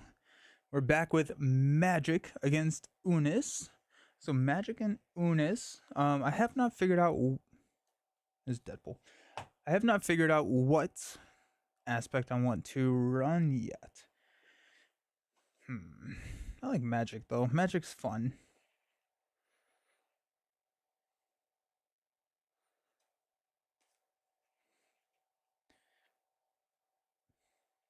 What's her defense card? Magic Barrier. Enemy initiates an attack. Prevent 3 damage from the attack. Top card of your deck has a lightning or wild. Deal 3 damage to an attacking enemy. That could be kind of fun to run like a Change of Fortune. I have not thought about her with Change of Fortune, but that could be really interesting to try and do. I threw in Techno. Figured Techno would have been fun.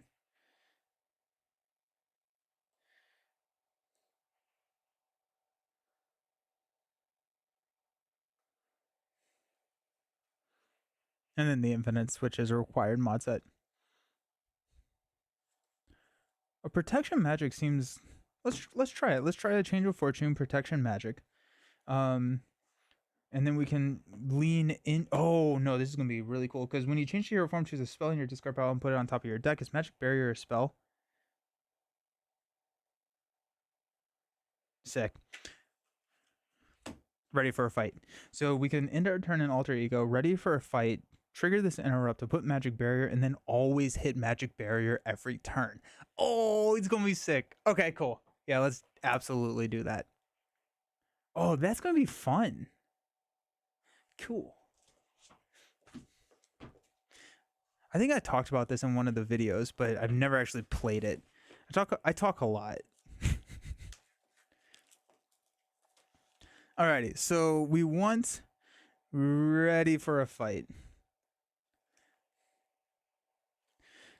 I don't know why I always think about this, but whenever I think of ready for a fight, I think of FAFO. I'm not going to say it just because of, but like, I've always associated ready for a fight and that phrase in my head.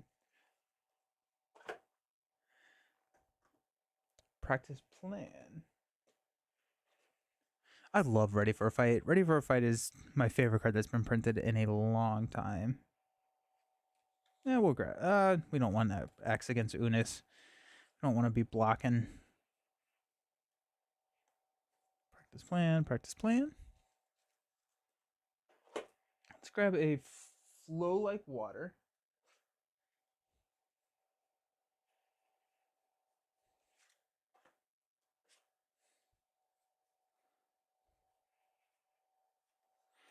Let's grab a Force Field Generator. Ready for a Fight, change protection. Oh, yeah. Totally agree. So freaking good. Let's grab Spiritual Meditation, which we have more of those now, so we don't actually need it from there.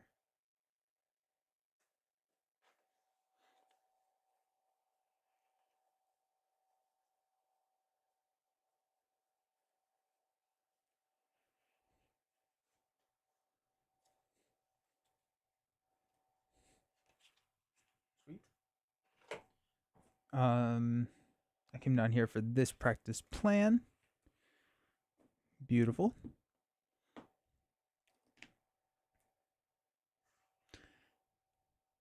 Ready for it's an amazing card.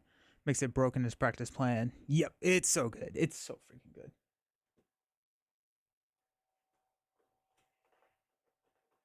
Grab X Mansion. Grab X Jet.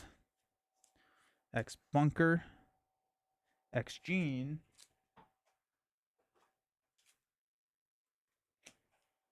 And Moira.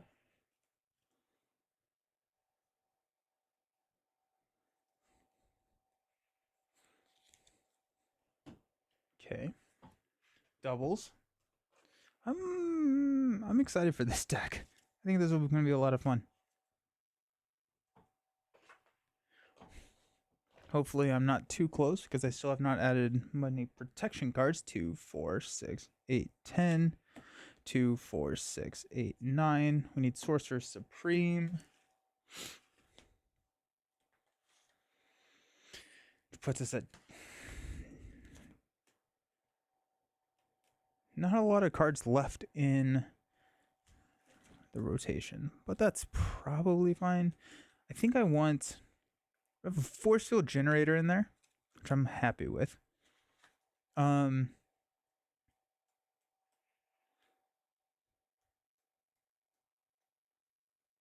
Oh, Change of Fortune. Yep, we need that card. That's what we're building the deck around, so that seems good. We have Flow Like Water, so we're going to be dealing 4 damage to most everything, which I believe that takes out the Hunters. That takes out the Soldiers unless we have 9 threat on Gene Pool. It doesn't take Fixer, but yeah. So I think we're actually fine. If we can just get in a system where we're recurring our magic barrier, we should be able to take out any minion other than Fixer that hits the table. So I don't know if we actually need more defense events.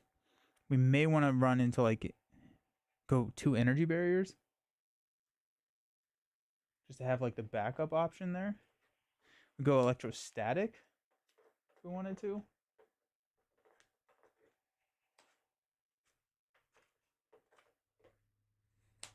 We got 1 card slot left. We have not added a single ally, which we do have Colossus, which is another really good tech against Unis, because he gets that sweet, sweet toughness. Okay. We don't have any player side schemes, which I think is fine. Do we want to run... Would you say Magic is a good candidate for Face the Past? Witchfire is not. Nope. Belasco. Villainous. After Belasco activates against you, discard the top 3 cards of your deck. If Ruler of Limbo is in play, attach those cards to it face down. I think so. Yes. Mainly because Belasco deals with Ruler of Limbo. And so that, if you're playing Face the Past, you're not pulling in Ruler of Limbo. So yeah, we can grab Face the Past. Just card acceleration, which is nice. And with Face the Past, with Spiritual Meditation, I'm also fine with going over 40 just because we have so much fixing in the hand. We could go Pledge him.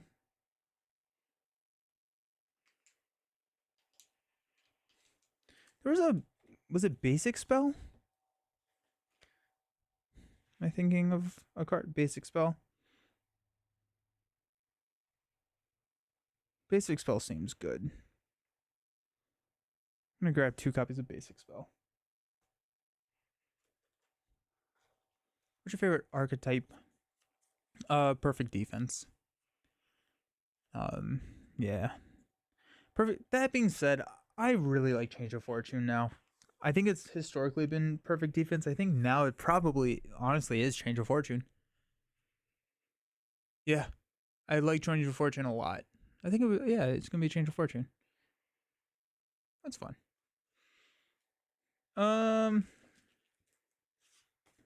Do we want to run with no allies? That seems a little challenging, right? But what are allies that we want to put in? We go White Widow. Let's grab a White Widow. So we're going to be triggering the Ready for Our Fights to heal White Widow, and White Widow can be our thwarter.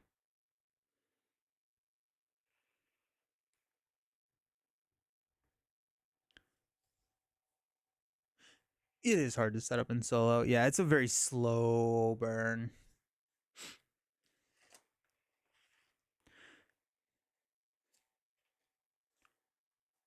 Sweet.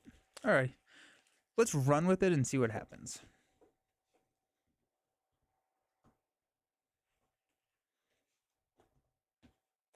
I haven't played Magic in a while.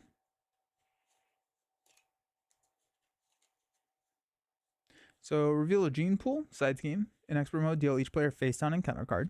Gene pool says that after an ally is defeated by anything other than consequential damage, we place 3 threat here. It does start with 4.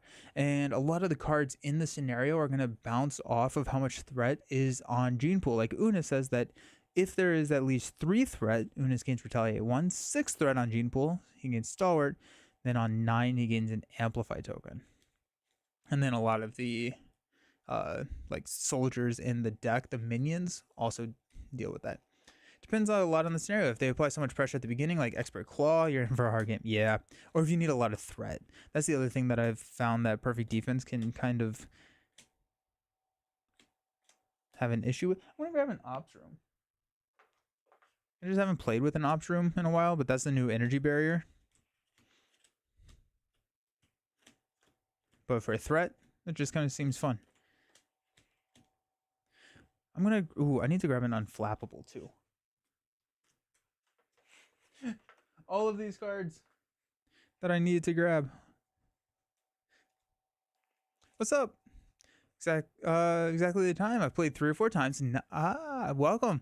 I lose every time. Not even playing on expert. Let's hope that I will learn something new from the video. It's a game that like requires a decent number of plays to understand the pacing of everything. How are you losing? Are you losing because your hero is dying? Are you scheming out? Or kind of both options? Oh, my camera decided to breathe.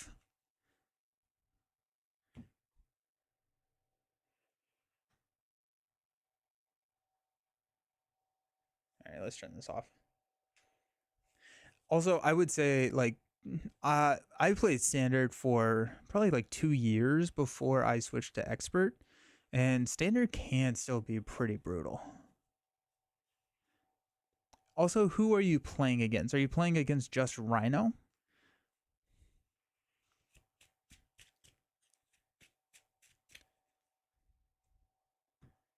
All right, let's see if that fixed the camera.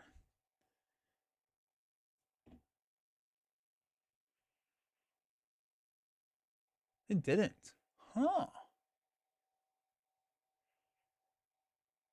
Turning it on and off again has always fixed it before. So it's not trying to focus there. But it does have struggle focusing there. That's interesting.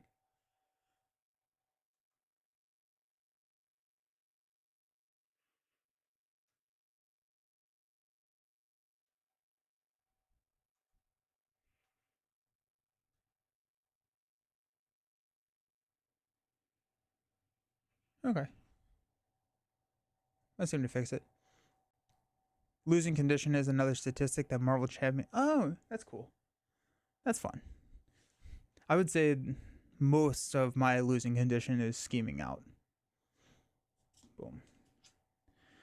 Hunting gene traders after resolving step 1 in the villain phase. Place a threat on gene pool. Standard. Oh no, standard is absolutely not bad. No.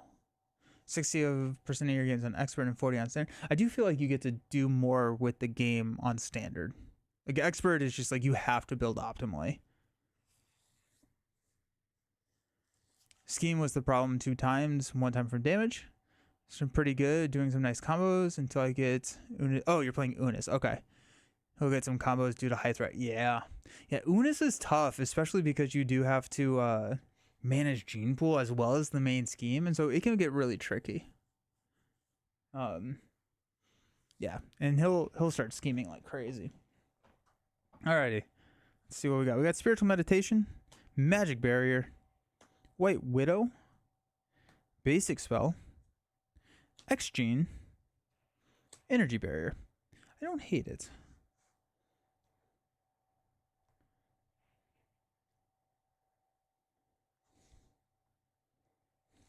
Mulligan these 3. Sorcerer Supreme. I love it. Spiritual meditation. And a limp. Oh my gosh. Alrighty, friends. Heck yes. Let's go. So we got Sorcerer Supreme, X-Gene, and Limbo in our opening hand. This feels really good. I want to try and get a double. Because like right now, I can't play everything. right? So I guess actually I could limbo. No, I could play everything because I could play limbo and then I could swap X Gene for the top card and then play X Gene for free in hero form.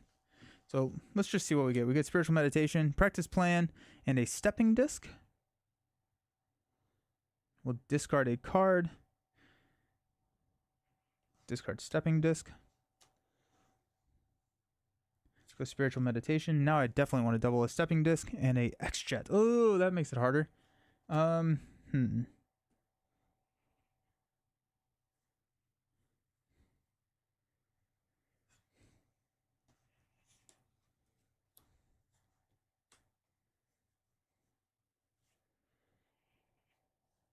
I think that's my play there.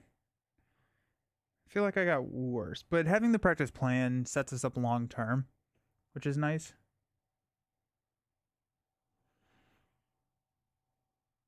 Or I could go... I have a lot of practice plans in the deck. I think we'll be okay. So let's go ahead and use X-Jet to... Oh, nope. X-Jet to play X-Gene. We will flip up. We will put a... I guess it doesn't matter, does it? Because I'm not going to play it. We'll put something that I don't care about. We'll go Magic Barrier. Mainly, I want Magic Barrier in my discard pile, so we'll be fine. We'll go White Widow for a Limbo. Actually, you know what? No. Because we have X-Gene. We're going to go Stepping Disc. There. Yeah. After the we can exhaust this, swap a card in your hand with the top card of your deck. So Stepping Disc swaps for Sorcerer Supreme.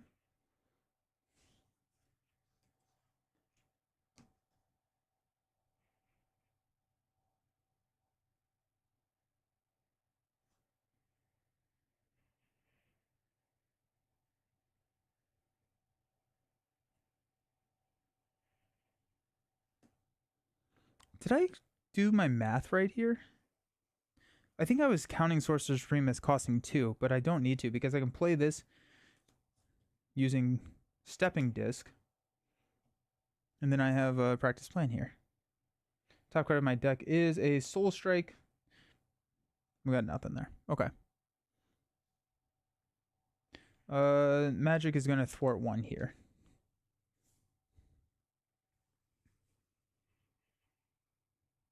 Okay. Let's stand up. We got Soul Strike. Flow Like Water. Unflappable. Exorcism. Moira. Top card is Practice Plan. I'm going to...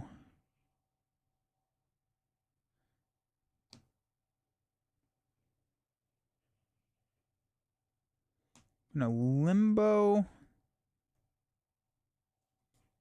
Unflappable. Nah, we're going to leave it. Just in case it has me discard cards or whatever, I can Limbo later. Okay. Sorcerer Supreme. Yes, thank you. One more card. We got Magic's Crown on the top of the deck. 2, 4, 6. Beautiful. Good call, J-Wheel.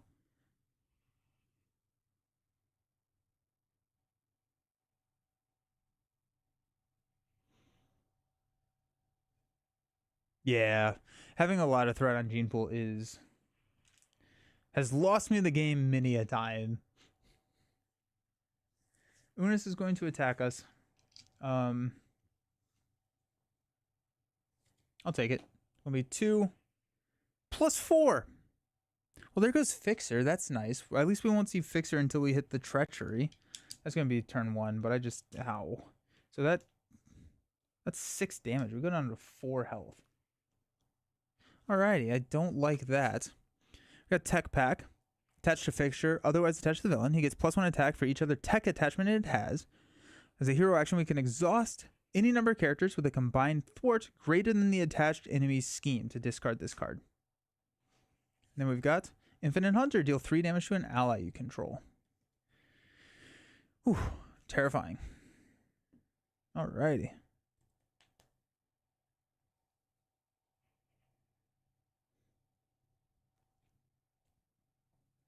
Let's Limbo Unflappable with a Magic's Crown.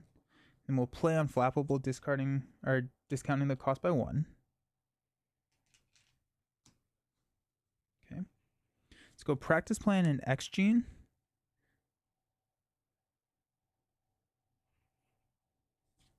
To Soul Strike the Infinite Hunter.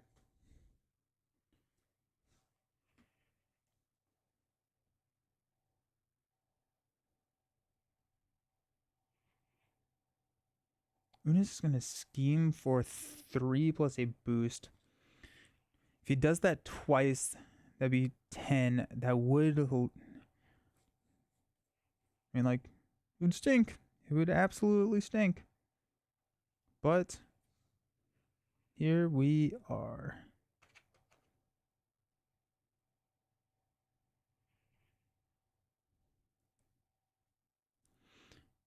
I'm going to go... I want to play Flow Like Water, and I want to play Magic's Crown. I don't know what to do about it. I think the Crown over Flow Like Water to get rid of Tech Pack. Because the only other allies that I have in this deck is Colossus, and so I need Colossus who has 2 thwart as well as Magic with 2 thwarts in order to get rid of this. So we're going to go Exorcism and Flow Like Water to play the Crown. And then we'll turn... We also don't have Change of Fortune yet, so it's like we still need a couple building blocks for that. We also have Steady now. That's cool. I'm going to flip down and heal for 3. Okay. Stand up. Moira, Strength. Ready for a fight. X Bunker. I didn't put any... I'm cutting X Bunker. I thought I was going to put side schemes. I didn't put any side schemes, so we're just cutting that. Electrostatic. Energy 1, 2, 3, 4, 5.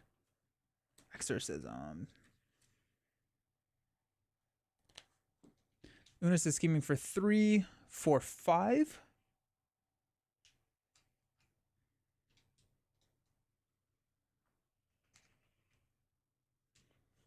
And then encounter card is Culling the Weak. Place 4 threat on Gene Pool. Yikes.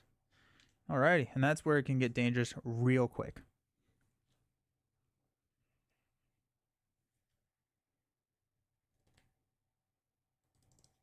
Alrighty. What spell do we want? Probably a Exorcism.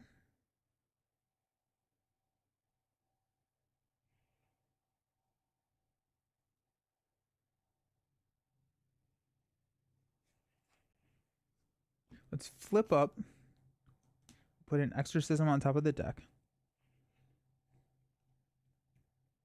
Oh, wait, hold on. No, before we flip up, let's use an energy to play Moira. Haha, then we flip up. Exorcism on top of the deck. Trigger Moira to draw a card, which would be Exorcism. That's fine. Hey, we got Soul Sword. Alrighty. Alrighty.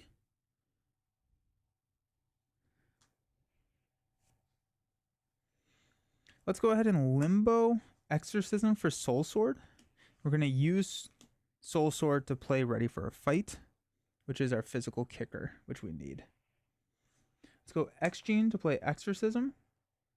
Top card of the deck is a mental. So we're removing 4 threat. Takes it down to 5. It is a mental resource, so we do get to confuse Unis. That's nice. It is a mental resource, so we're going to go ahead and thwart for 2 off of the main. And then we will Strength to play Exorcism to remove 4 threat off of Gene Pool. Take it down to 1. We have Electrostatic Armor in hand, and I'm going to hang on to that. Cool. Okay, let's stand up. Got Electrostatic, Soul Strike, Change of Fortune, Colossus,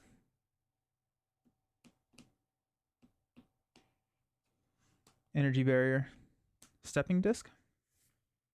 I'm going to swap Colossus with the top card of my deck, which is a Ready for a Fight, using Limbo.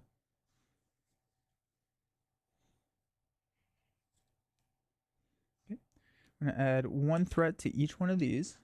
Unis is going to attack. When an enemy attacks you, play Colossus from your hand, paying his resource cost, and declare him as the defender without exhausting him. So, we're going to go Ready for a Fight and a Soul Strike to play him, reducing his cost by 1.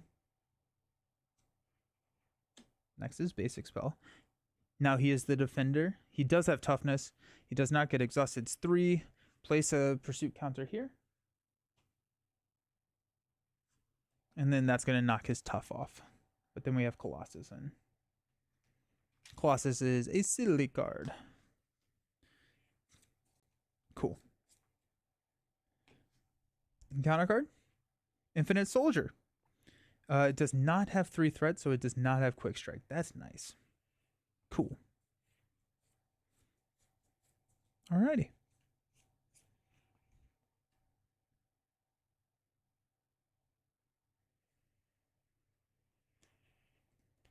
Moira has a little bit of anti-synergy with the Interrupt and Limbo.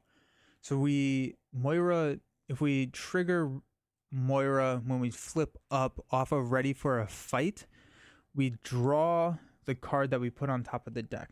So we are potentially drawing Magic Barrier. So that's a little annoying. I guess we don't have to trigger Moira. I don't think I would put Moira in this deck. I think it's worth not putting her in the deck.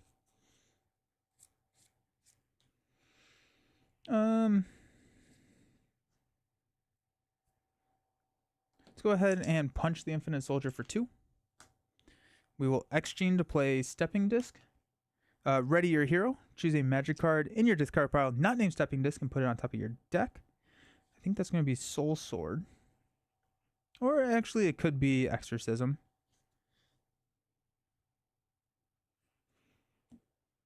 I'll do Exorcism.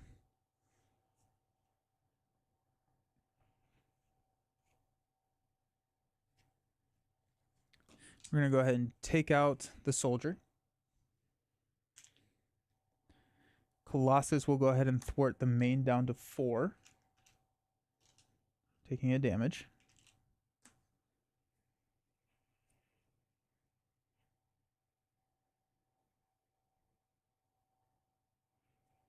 We've got Energy Barrier to play Exorcism. I'm going to remove 4 threats. It is a lightning, so we do not confuse, but Unis is already confused. And then we're going to use Electrostatic to play Change of Fortune. I'm going to flip down to Alter Ego and stand up. We got Basic Spell, Scrying, X-Mansion, Genius, Face the Past, and a Mystical Armor. So 2, 4, 6. Mystical Armor also gives us Retaliate 1, so that's another way to trigger Change of Fortune. Nice. Okay. I like it. Got 1 here and 1 here. Unis is confused, so we'll go directly into Drawing Near. Discard Ops Room. Place 1 here. Cool.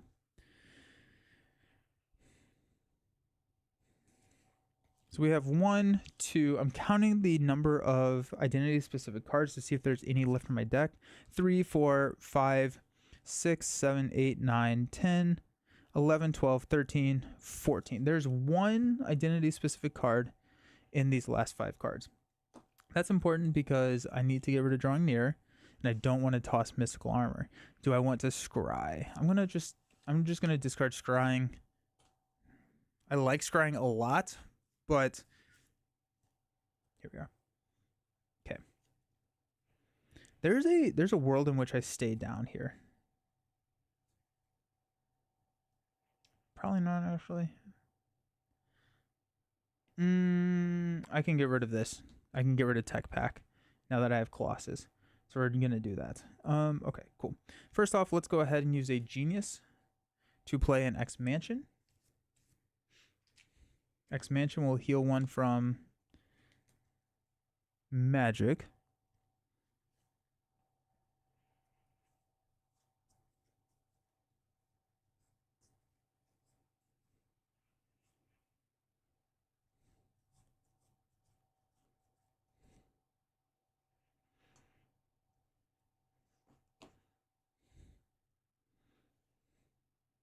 I was like, I need to put something on the top of my deck that has a mental or a wild resource, so that I can have the +1 thwart, so that I can get rid of Tech Pack. Okay, let's go ahead and flip up to Magic. I'm going to trigger. I guess having Moira in here is nice to have the option. So in that sense, let's grab Soul Strike, or honestly, let's grab Scrying.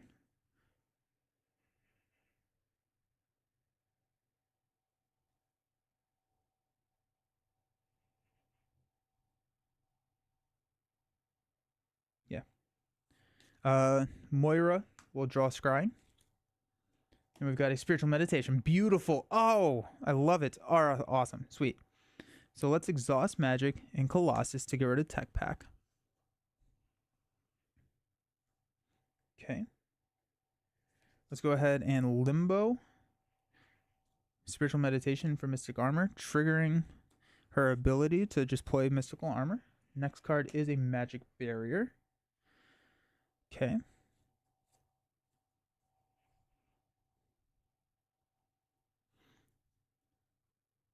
Six attack.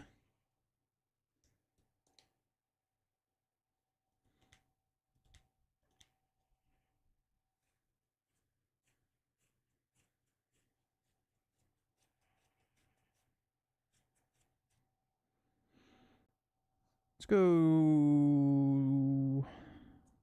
Scrying. Look at the top 3 cards. Draw 1, discard 1, and put the 1 back. Discard ready for a fight. We'll draw Force Field Generator and put Magical Barrier back on top.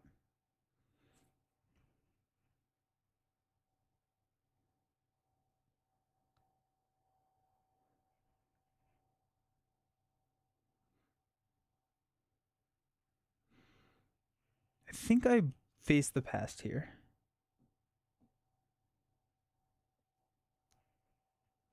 Because I can hold Magic Barrier and use Magic Barrier to take out Belasco during the villain phase, triggering Change of Fortune.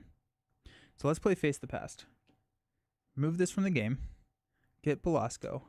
Ready, draw 3. So we got Practice Plan, Magic Barrier.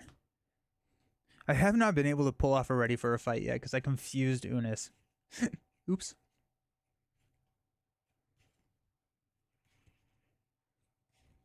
How was I going to do 3 damage? What was I doing? Why did I think Magic had 3 attack? I do not know. Exorcism. Okay. Top card of the deck is a Practice Plan. Let's go Spiritual Meditation. We'll draw a Practice Plan and a Ops Room, and we'll discard a Practice Plan. Oh, we can use Basic Spell. Top card of the deck is an Energy Barrier.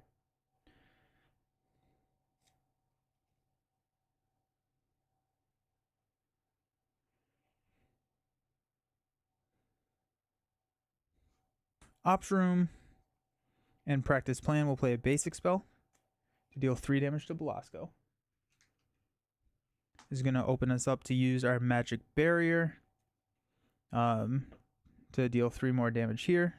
Change of Fortune will be nice. And then I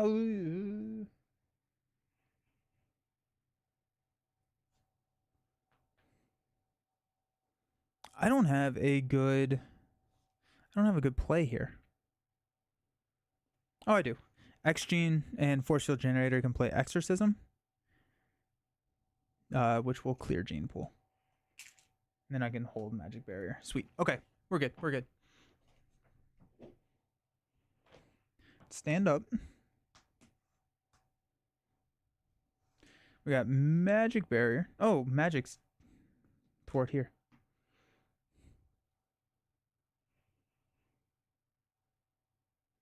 Nah, attack here. I think our basic attacks gets piercing when we get our sword. So we're just gonna thwart here.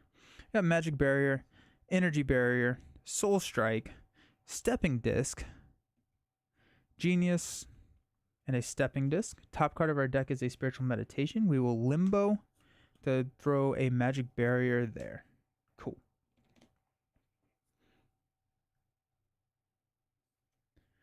Unis is going to attack us for 2 plus a boost card.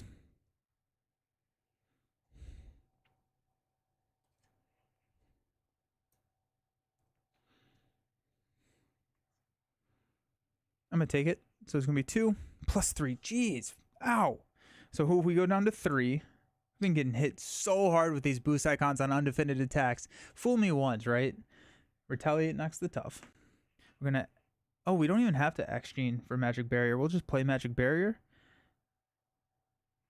Oh, we only get to deal damage if it's a lightning or a... Yikes. I should have held on to Magic Barrier. Okay, this is actually what we're going to do. We're going to swap in Stepping Disc using Limbo, and then we're going to X-Gene Magic Barrier. I forgot that the damage had to be done only there, and Stepping Disc is a good one to have on top. So X-Gene Magic Barrier will delete Belasco, then Change of Fortune will draw us a Stepping Disc and a Scrying. Next card is a Raffo. Unflappable triggers because Magic Barrier is a defense. Yep. And so we draw 1, 2. Top card is now a Spiritual Meditation. Okay, so this is our hand now. And that's why this is fun. 2 cards. Infinite Prelate. When revealed, Unis activates against you if the amount of threat on Gene Pool is 0. Nothing else happens. We're going to block with Colossus here. I don't feel comfortable not blocking with Colossus. So it's going to be 2 plus 3. It's going to knock Colossus out, and we're going to place 3 threat on Gene Pool. Next up, Endless Reigns. When defeated, we're going to place 3 threat on Gene Pool. That comes in with one of those pesky acceleration icons, which last game we wanted, this game we do not.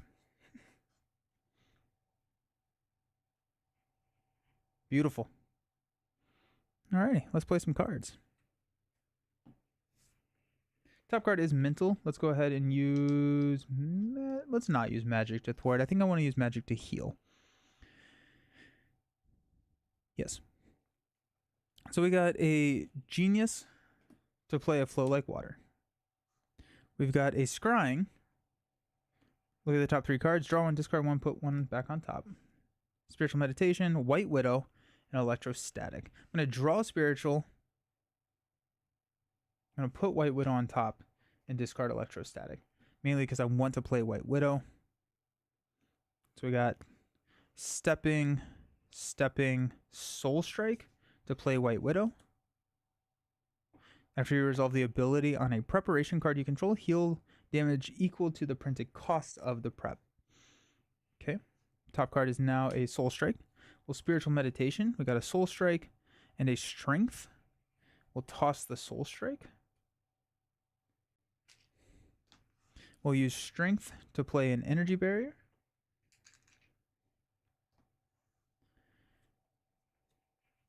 Spiritual Meditation will draw a Stepping Disc and a basic spell. And we will discard the basic spell. Top card is now a Energy Barrier. We're going to go ahead and thwart for 1 off of Gene Pool. Take it down to 2. And we will Stepping Disc. Ready your hero. Choose a magic card in your discard pile not named Stepping Disc and put it on top of your deck. I think that's going to be Colossus. Or it's going to be Magical Barrier. I think.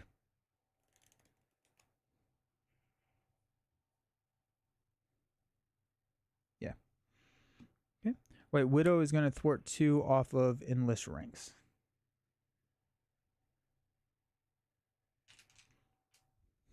Take that down to 2. She takes a damage. I'm going to flip down and heal. And then X Mansion will heal me one more, taking me up to 7. What's up, DJ? Made it in time today. Just finished work. What have you been playing? We did a Deadpool Sidekick deck, which was a lot of fun with Cable against a Thunderbolt, our Citizen V Thunderbolts. And then now we are playing a Ready for a Fight Magic deck against Unis. So yeah, having a good time. Stand up. We got Magic Barrier, Energy Barrier, Magic Barrier, the X-Jet, ooh, that'll be nice, Energy, even better, and a Exorcism. 2, 4, 6. Are all of my Ready for a Fights in my discard pile? They are not. So we are going to get another Ready for a Fight. Are all my... Nope, that's not what I wanted. Practice plan, practice plan. So yeah, we will not trigger the practice plan because we will draw a Ready for a Fight in one of these 2 cards. So that's going to be nice. Alrighty. We're going to go throw 2 thread here. 1 thread here. Unis is going to scheme, but we are going to trigger Ready for a Fight. Healing 1 damage from White Widow. We will not trigger Practice Plan because we know that one of these 2 cards is a Ready for a Fight. I'm going to double check just because if not, that'd be very sad. We are good. Is it in my hand? No. Okay, yeah, sick. So we are going to flip to hero form. We get to choose a card, which is going to be Stepping Disc. Put it on top of our deck. That's not a spell. Oops. I guess we'll choose Basic Spell. We just want the lightning resource mainly. And Unis is going to attack us instead. We will also... We could trigger Moira. I'm not going to trigger Moira. It's not worth it to not get the damage. So Unis is attacking. I'm going to X-Gene. Magic Barrier. So we prevent 3 of this damage. We deal 3 damage. Takes him down to 12. He's attacking us for 2 plus a boost card. We can prevent up to 4. Do I want to exhaust to defend this? No. Okay. +1. We take no damage, so we get to trigger Unflappable to draw our basic spell. Then our top card is a Ready for a Fight. Beautiful. And we have Flow Like Water. We played a defense card. And then we have Retaliate 1. So that's 5 damage just off the bat, just by existing. So that's pretty cool. Yeah, I need more space on the tail, right? Yes, 100%. Cool. I'm happy with that. Encounter card. Dark Child. Flipped alter ego form. Choose to exhaust and remove this from the game. Deal 1 damage to each character you control. Discard this obligation. Flip, exhaust, yeet. Cool. Yeah. I wanted to play Ready for a Fight.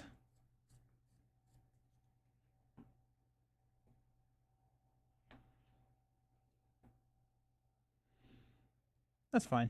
Let's go ahead and X Mansion to heal 1 here. Let's flip to hero form. Yeah, flip to hero form. Moira will draw Ready for a Fight. Top card of the deck is now Soul Sword. We're not triggering. I guess there's no reason. Yeah, no, I'm okay with that. We will play Soul Sword for free. Get an encounter card.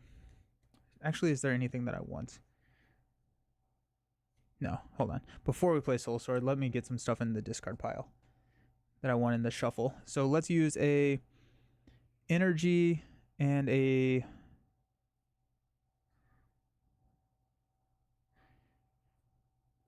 Exorcism to play the X-Jet. X-Jet will play Ready for a Fight.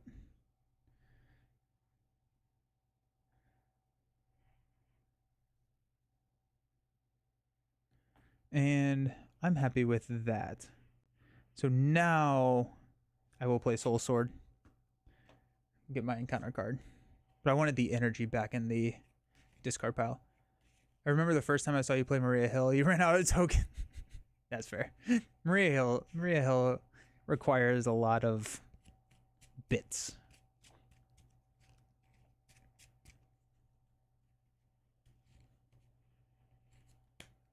Perfect. Top card of the deck is a stepping disc. So let's limbo.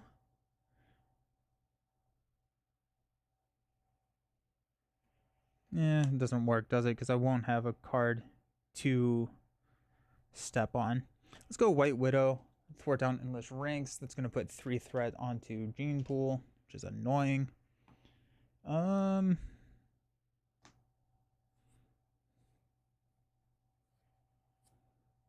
We will go ahead and limbo Magic Barrier into Stepping Disc, mainly just so we can draw Magic Barrier. Then we have Stepping Disc, Energy Barrier to play basic spell. And we're going to remove 3 threats from here. Cool. Oh, White Widow gets sniped by the sniper. That's annoying. I didn't even think about that. I thought I was going to have White Widow around for the rest of the game, but if I draw into that minion, it'll be fine. Oh, it's whatever, I guess. All right, let's stand up. Got Magic Barrier, Raffo, Force Field, Exorcism, Practice Plan, and a Strength. Top card of the deck is a Spiritual Meditation, and I am going to limbo Exorcism to the top for that lightning resource. This is gone, so we're going to go up to 3 on the main, 4 onto Gene Pool. Unis is going to attack for 2 plus a boost card. I'm going to X-Gene to play Magic Barrier.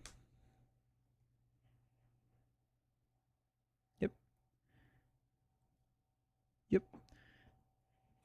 So we're preventing 3. We can prevent up to 4. Yeah, well, yep. There's plus 2. We deal 3 damage to Unis. Takes him down to 8 or 7. We're preventing one of the damages with Energy Barrier, which takes him down to 6. Flow Like Water deals 1. And then we have Retaliate 1 to take him down to 4.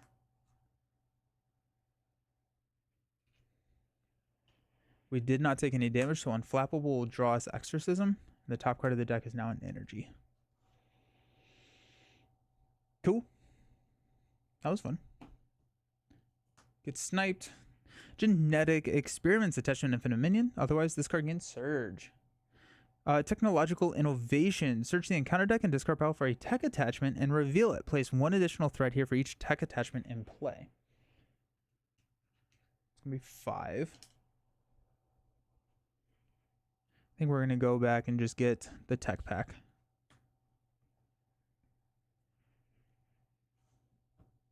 And then we get our acceleration back. And we got Sinister Strike. Oh, good. We're getting attacked.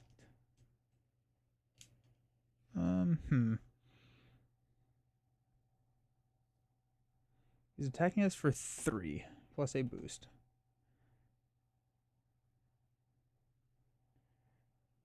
I think the 4 boost is nope. Joystick's back in there, so well we have 8 health. This is not necessarily lethal. We also have an Energy Barrier. And we can recur some basic spells to heal as well. So if we take this undefended,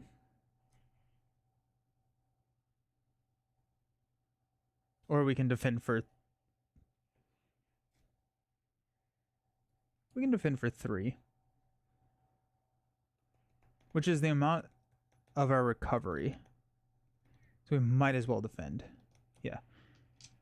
Because if I defend for 3 or if I recover for 3, it's the same, but I also get the retaliate if I defend. So he's attacking for 3, 4. Oh, okay. So we'll just take the damage. Took 4, retaliate will take him down to 3. Cool. Oh, but then I can't get rid of tech pack because I'm exhausted. Ha, nice. Oops. Do you love what you do for work? Yeah, I do. Which is this. So yes, I do.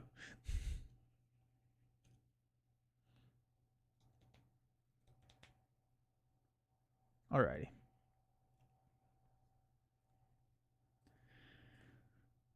Let's go Spiritual Meditation. We've got Energy and a Colossus. Top card of the deck is a Magic Barrier. We get to discard a card, which will be Practice Plan.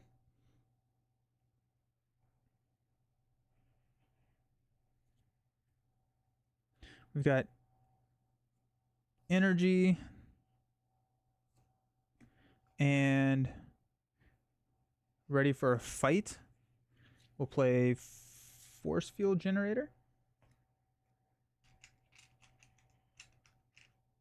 New player to Marvel Champions. Is it worth it in your opinion to get into the older expansions based off the cost? Cards in the set are worth buying. I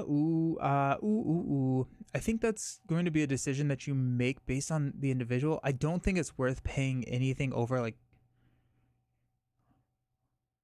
there's some packs out there that are like a lot of money, like $100. That's not worth it. That's not worth it. I'm kind of expecting there to be a lot of reprints of a lot of the cards in the upcoming packs. Because if they're not going to be reprinting packs with like iconic cards in them, they're probably going to reprint reprints of them. So, Jack, I don't know if I would say it's worth it to buy it unless it's a hero that you very specifically love. Like, if you're like, I love... I'm trying to think of one that's like kind of out of print but not an absurd amount of cost. Like, I love Miles, or I love the Spider-Verse. It may be worth picking up Sinister Motives if it's a theme that interests you, but I don't think there's a card in this game or a pack in this game that's worth like over $50. Like, there's so much variety that you can play with in the game that you can do so much with just what's currently available. That's my kind of thought. Let's go Strength to play Exorcism. We're gonna remove 4 thwart from... Looking on eBay for like Sinister Motives. How much are they right now? I haven't looked in a while, so I am not 100% sure.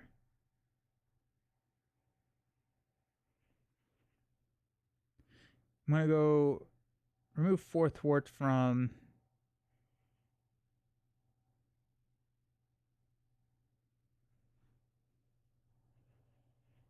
Let's go here.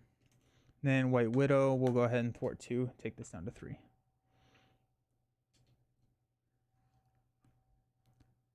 What's up, Karen? New player here? Welcome. I've watched a lot of your videos over the past 2 weeks, so thank you so much. Thanks for all the tips and purchase advice videos. I'm still playing with the pre-con decks. Nice, that's awesome. Do you have a favorite hero yet?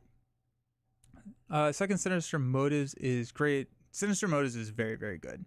Miles is one of my favorite. It's hard to get a decent price in the UK now. Yeah, that's what I was seeing recently. I thought that they were fairly expensive at this point, which is a little sad. Gene Pool is clear. We're good. Let's go ahead and... I'm going to change a Fortune Unis. That'll be kind of fun. Flip down to Magic. We'll heal 1 off of Magic.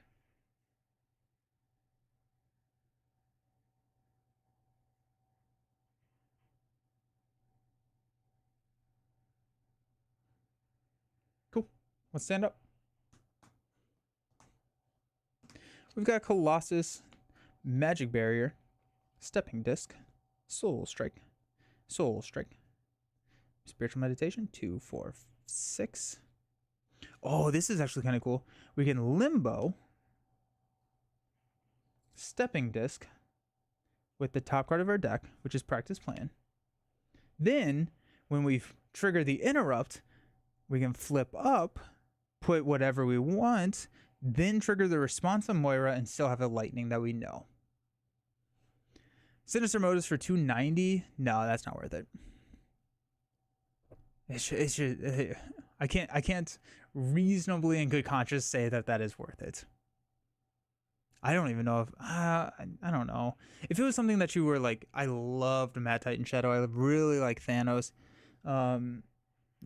I could see myself at a point in my life justifying a purchase of like $90 to $100 for one of the expansions. That's like 2x the price. I wouldn't like it. I'm not gonna say you should do it, but I could see myself. I think $100 would be the cap. If I didn't have one of the products, I could see myself spending it if it was something that I was super interested in. Mad Titan Shadow is Warlock and Spectrum. Mad Titan Shadow is not. I don't think it's a expansion that's worth $100. I don't think if Sinister Motives was 90 to 100, I think it would be worth it. Mad Titan Shadows at 90 to 100, I don't think it would be worth it. Sinister Motives at 290, anything at 290 is not worth it, at least to me. But people are apparently buying it, so it's worth it to somebody. Oh, it's storming here. Holy cow. We haven't had rain in forever. Claw was pretty hard for me to beat. Claw is mean. Black Panther did it easy with the Wakanda spam. Sick. I really like Black Panther. Yeah, Black Panther is a vibe, dude. Iron Man is so cool to build a suit. Yes. Yeah. Yeah, it is. It does stink that people are doing that. Sinister Motives has the perfect score out of the point system we discussed earlier on the stream. That's fair. Yeah. Storm here too. Nice. Well, that answers the question of if I'm gonna go swimming or biking today. We're gonna go swimming inside. Oh, Mad Titan Shadow gives you a 7 out of 9. See, that's cool. I like the ranking system because mine wouldn't be that high. I don't think I may give it for Warlock. I would not give it for Spectrum. And I think I'm pretty harsh. Ebony Maw I would give a point to, so let's give Warlock a point. Ebony Maw a point. Tower Defense, no. Thanos, no. Loki, no. Hela, yes. So I would go 3. I don't remember the mod sets in that one, so I would say a 3 for me. Oh, you're still waiting for the Trickster expansion? Yeah. Yeah. Whoa. Alrighty. It is his turn. Okay. I get lost in conversation. We're going to go 2 threat there. 1 threat on Genepool. He's going to scheme. We're going to trigger Ready for a Fight. We're going to trigger Practice Plan to put Ready for a Fight back into our hand. That's going to heal 1 from White Widow. We're going to flip to Magic. We're going to put a spell on the top of our deck, which is going to be Exorcism. And then we're going to Moira to draw the spell. Yay, we did it. We did the thing. Now he's attacking us for 3 plus a boost card. We are going to X-Gene to play Magic Barrier to prevent 3 of that damage, and we'll deal 3 damage back because we have a lightning. And so I don't know the exact timing. We're just going to go ahead and say he's going to push. Okay, we're going to go with the 3 attack here because I'm not 100% sure, because this is a hero interrupt. So it actually interrupts before he does his attack. I don't think that stops the attack though. So I'm just going to say that it doesn't. So tough 18.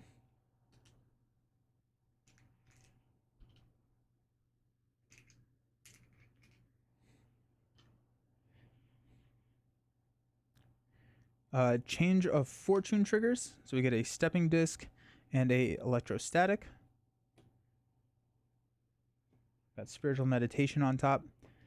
And we are ready. Right? Yeah, we're ready. So I'm preventing 3 of the 5 damage that's coming at me. So this will tick down to 4. Cool. Unflappable triggers, because I didn't take any damage. And then my retaliate will knock his tough. Flow like water would knock the tough, and then we'll deal the damage here. That's fun. I'm enjoying the Magic Ready for a Fight build. Yeah. Alrighty. And then this is our hand now. Our encounter card, Evil Alliance. Replacing 3 counters, and we're gonna go get Belasco back.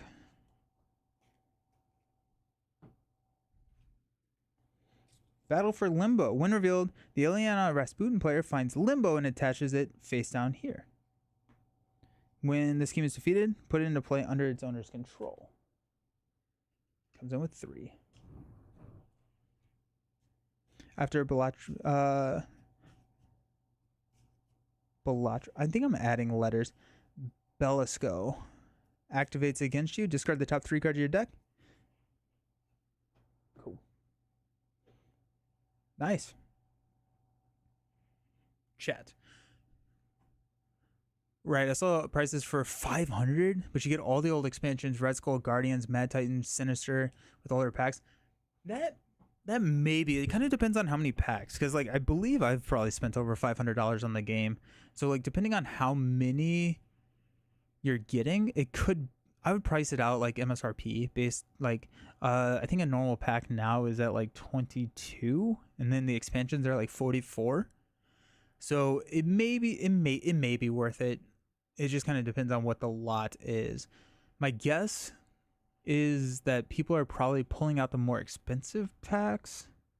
I guess like Sinister is in there, but I would be wary of them pulling out all the old expensive packs and selling those individually to just try and make it a little bit better. But what point did I stop playing core and started my first expansion? Okay, so I started playing the game during COVID, and so it was like a time where there was just like a lot of downtime, I guess. And my COVID goal was to play a board game every single day. And then everyone I was living with got tired of that goal, and so I started playing solo games. Here we are. I had the core game for probably 8 months before I ever actually played it. And then I played the core, I don't quite recall, but my guess is that I played the core game 20 or so times before I went out and started buying expansions. And when I got into the game, it was just as Galaxy's Most Wanted was coming out. And so I think I bought Red Skull first, and I started buying packs after that. And then I bought Galaxy's Most Wanted, and I was like, wow, this is a way harder game than I thought. But yeah, so a decent bit, but I also love the idea of new cards. And so I bought expansions faster than I probably needed to. And then when did I start deck building? I don't know. I think it was relatively soon after I started buying new packs, just because I like deck building is probably my favorite part of this game. Yeah. So probably sooner than, I don't know, relatively soon would be my say. Why do I not like Thanos? Thanos is a long fight, yes, and I don't like losing half my deck. So one with both Cav and Doctor Strange, yeah. Yeah, I started fairly early. I think the game came out in 2018. I think I started in 2020. Well, actually, I can tell you. I can tell you the date that I first played Marvel Champions. First play, March 12th, 2021. My first play of Marvel Champions ever.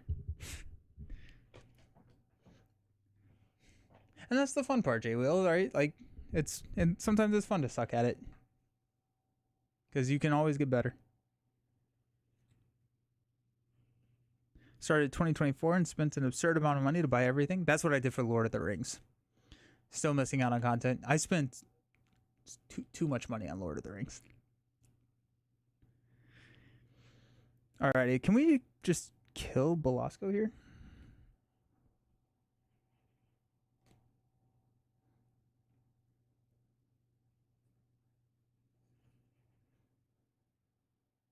I'm sorry, Unis. The optimizing part is where I struggle, and that just comes with experience.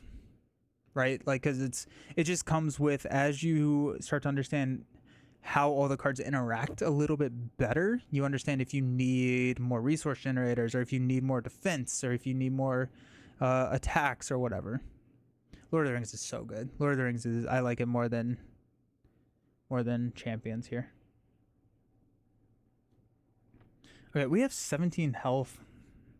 Can we just take him out?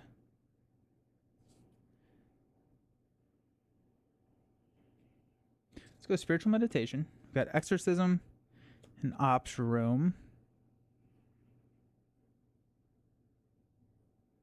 We'll discard Ops Room. Top card of the deck is Scrying. We're going to go Spiritual Meditation.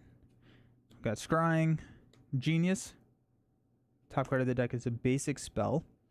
And we're going to get rid of Exorcism. Oh my gosh, it is storming.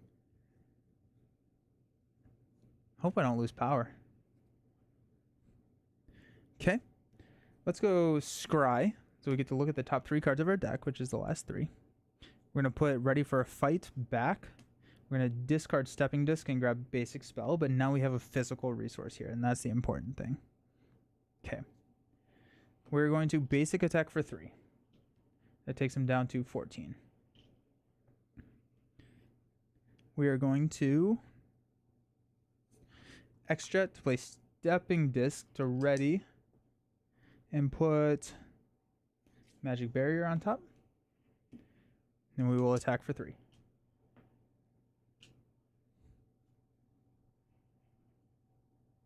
We will Soul Strike to deal 4 damage.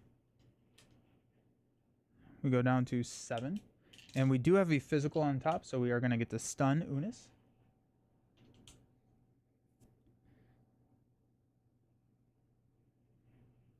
Four, 6. We're gonna no, we're just gonna be a little short. That's fine, because we're actually gonna be able to take them out during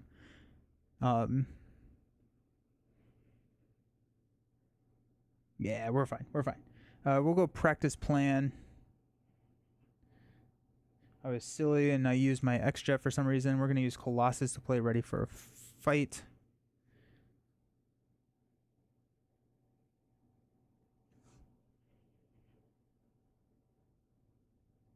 We'll use... Dude, it's wild. Electro's... Oh, he's going to be stunned, so we're not going to be able to take him out. That's funny. That causes some issues. Let's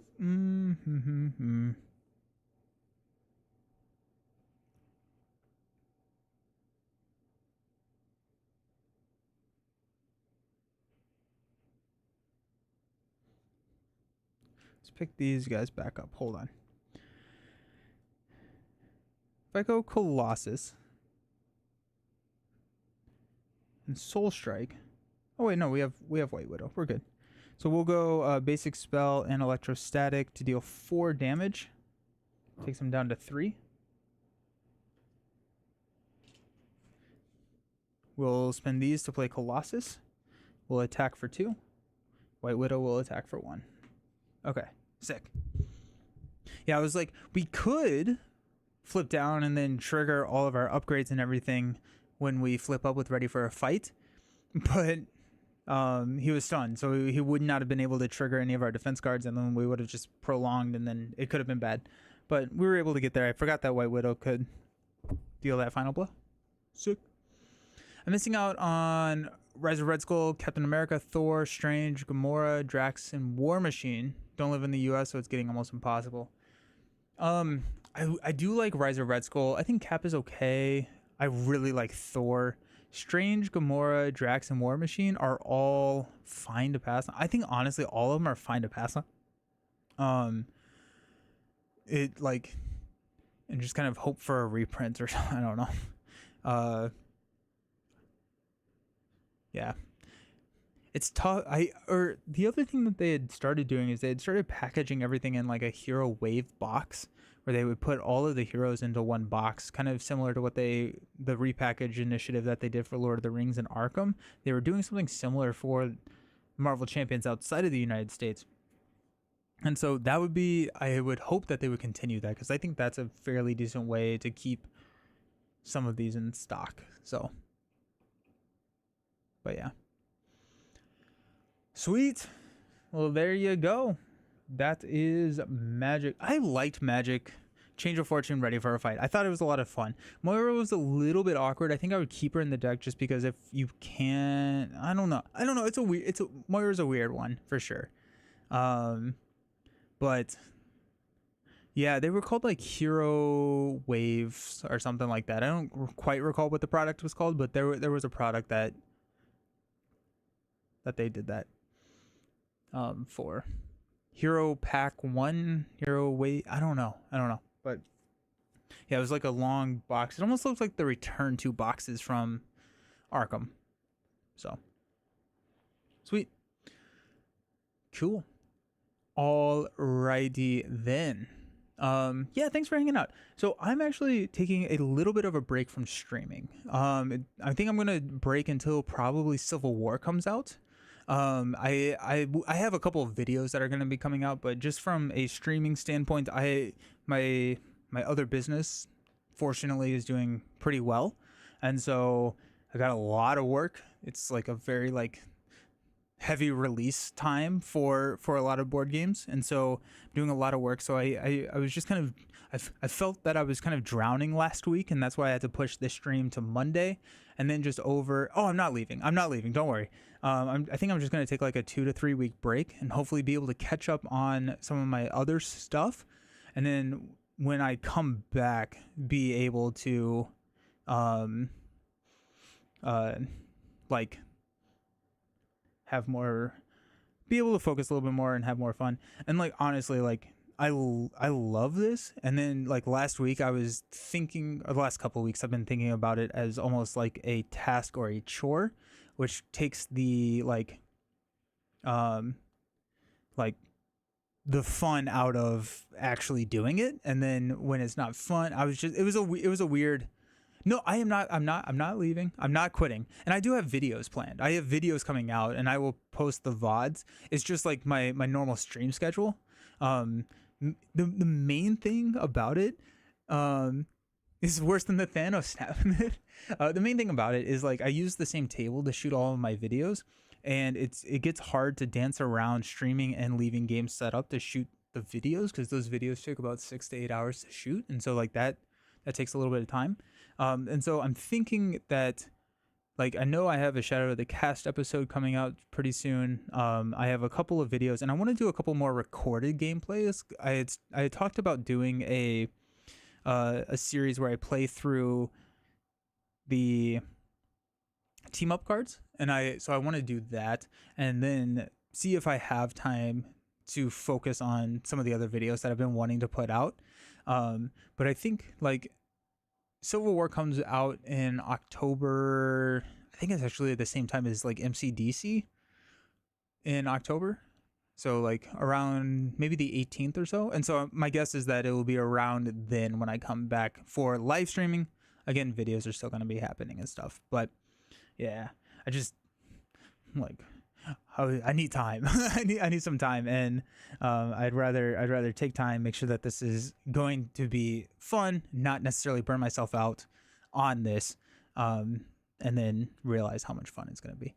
So yeah, so I think that's going to be around the time I come back. Do the point system I did on the Shadow of the Cast. Ooh, that would be fun. Yeah, our next Shadow of the Cast episode. Yeah, why not? I was like, should I say it? I was like, I don't know why I don't know why I'm gonna hide it. The current plan is to have Boom Guy on, and so we have a schedule to record an episode with Boom Guy from the Winning Hand podcast, who is one of the main organizers for MCDC. And so what we're going to be talking about on the episode is meeting up and how to like do meetups or cons or events, and how you go about preparing for those. And then I know Boom Guy is bringing a couple of special custom cards that they're going to be releasing at the con that we're going to get to show off. So that's going to be, I think we're recording this next Sunday. Depending on my life, the normal release day would be that Monday, but it may be the Tuesday. So, but then I think it would be a fun podcast episode to talk about the point system. I'll talk to Villain because that does sound fun. And based on when we're able to do that, I may just do it by myself, and then we may revisit it. But yeah, cool. Sweet. Well, thank you all so very much for hanging out. I appreciate y'all. This was a lot of fun. I really enjoyed Magic. That was a good suggestion. That was good. But thank you all. See you around. And yeah, peace.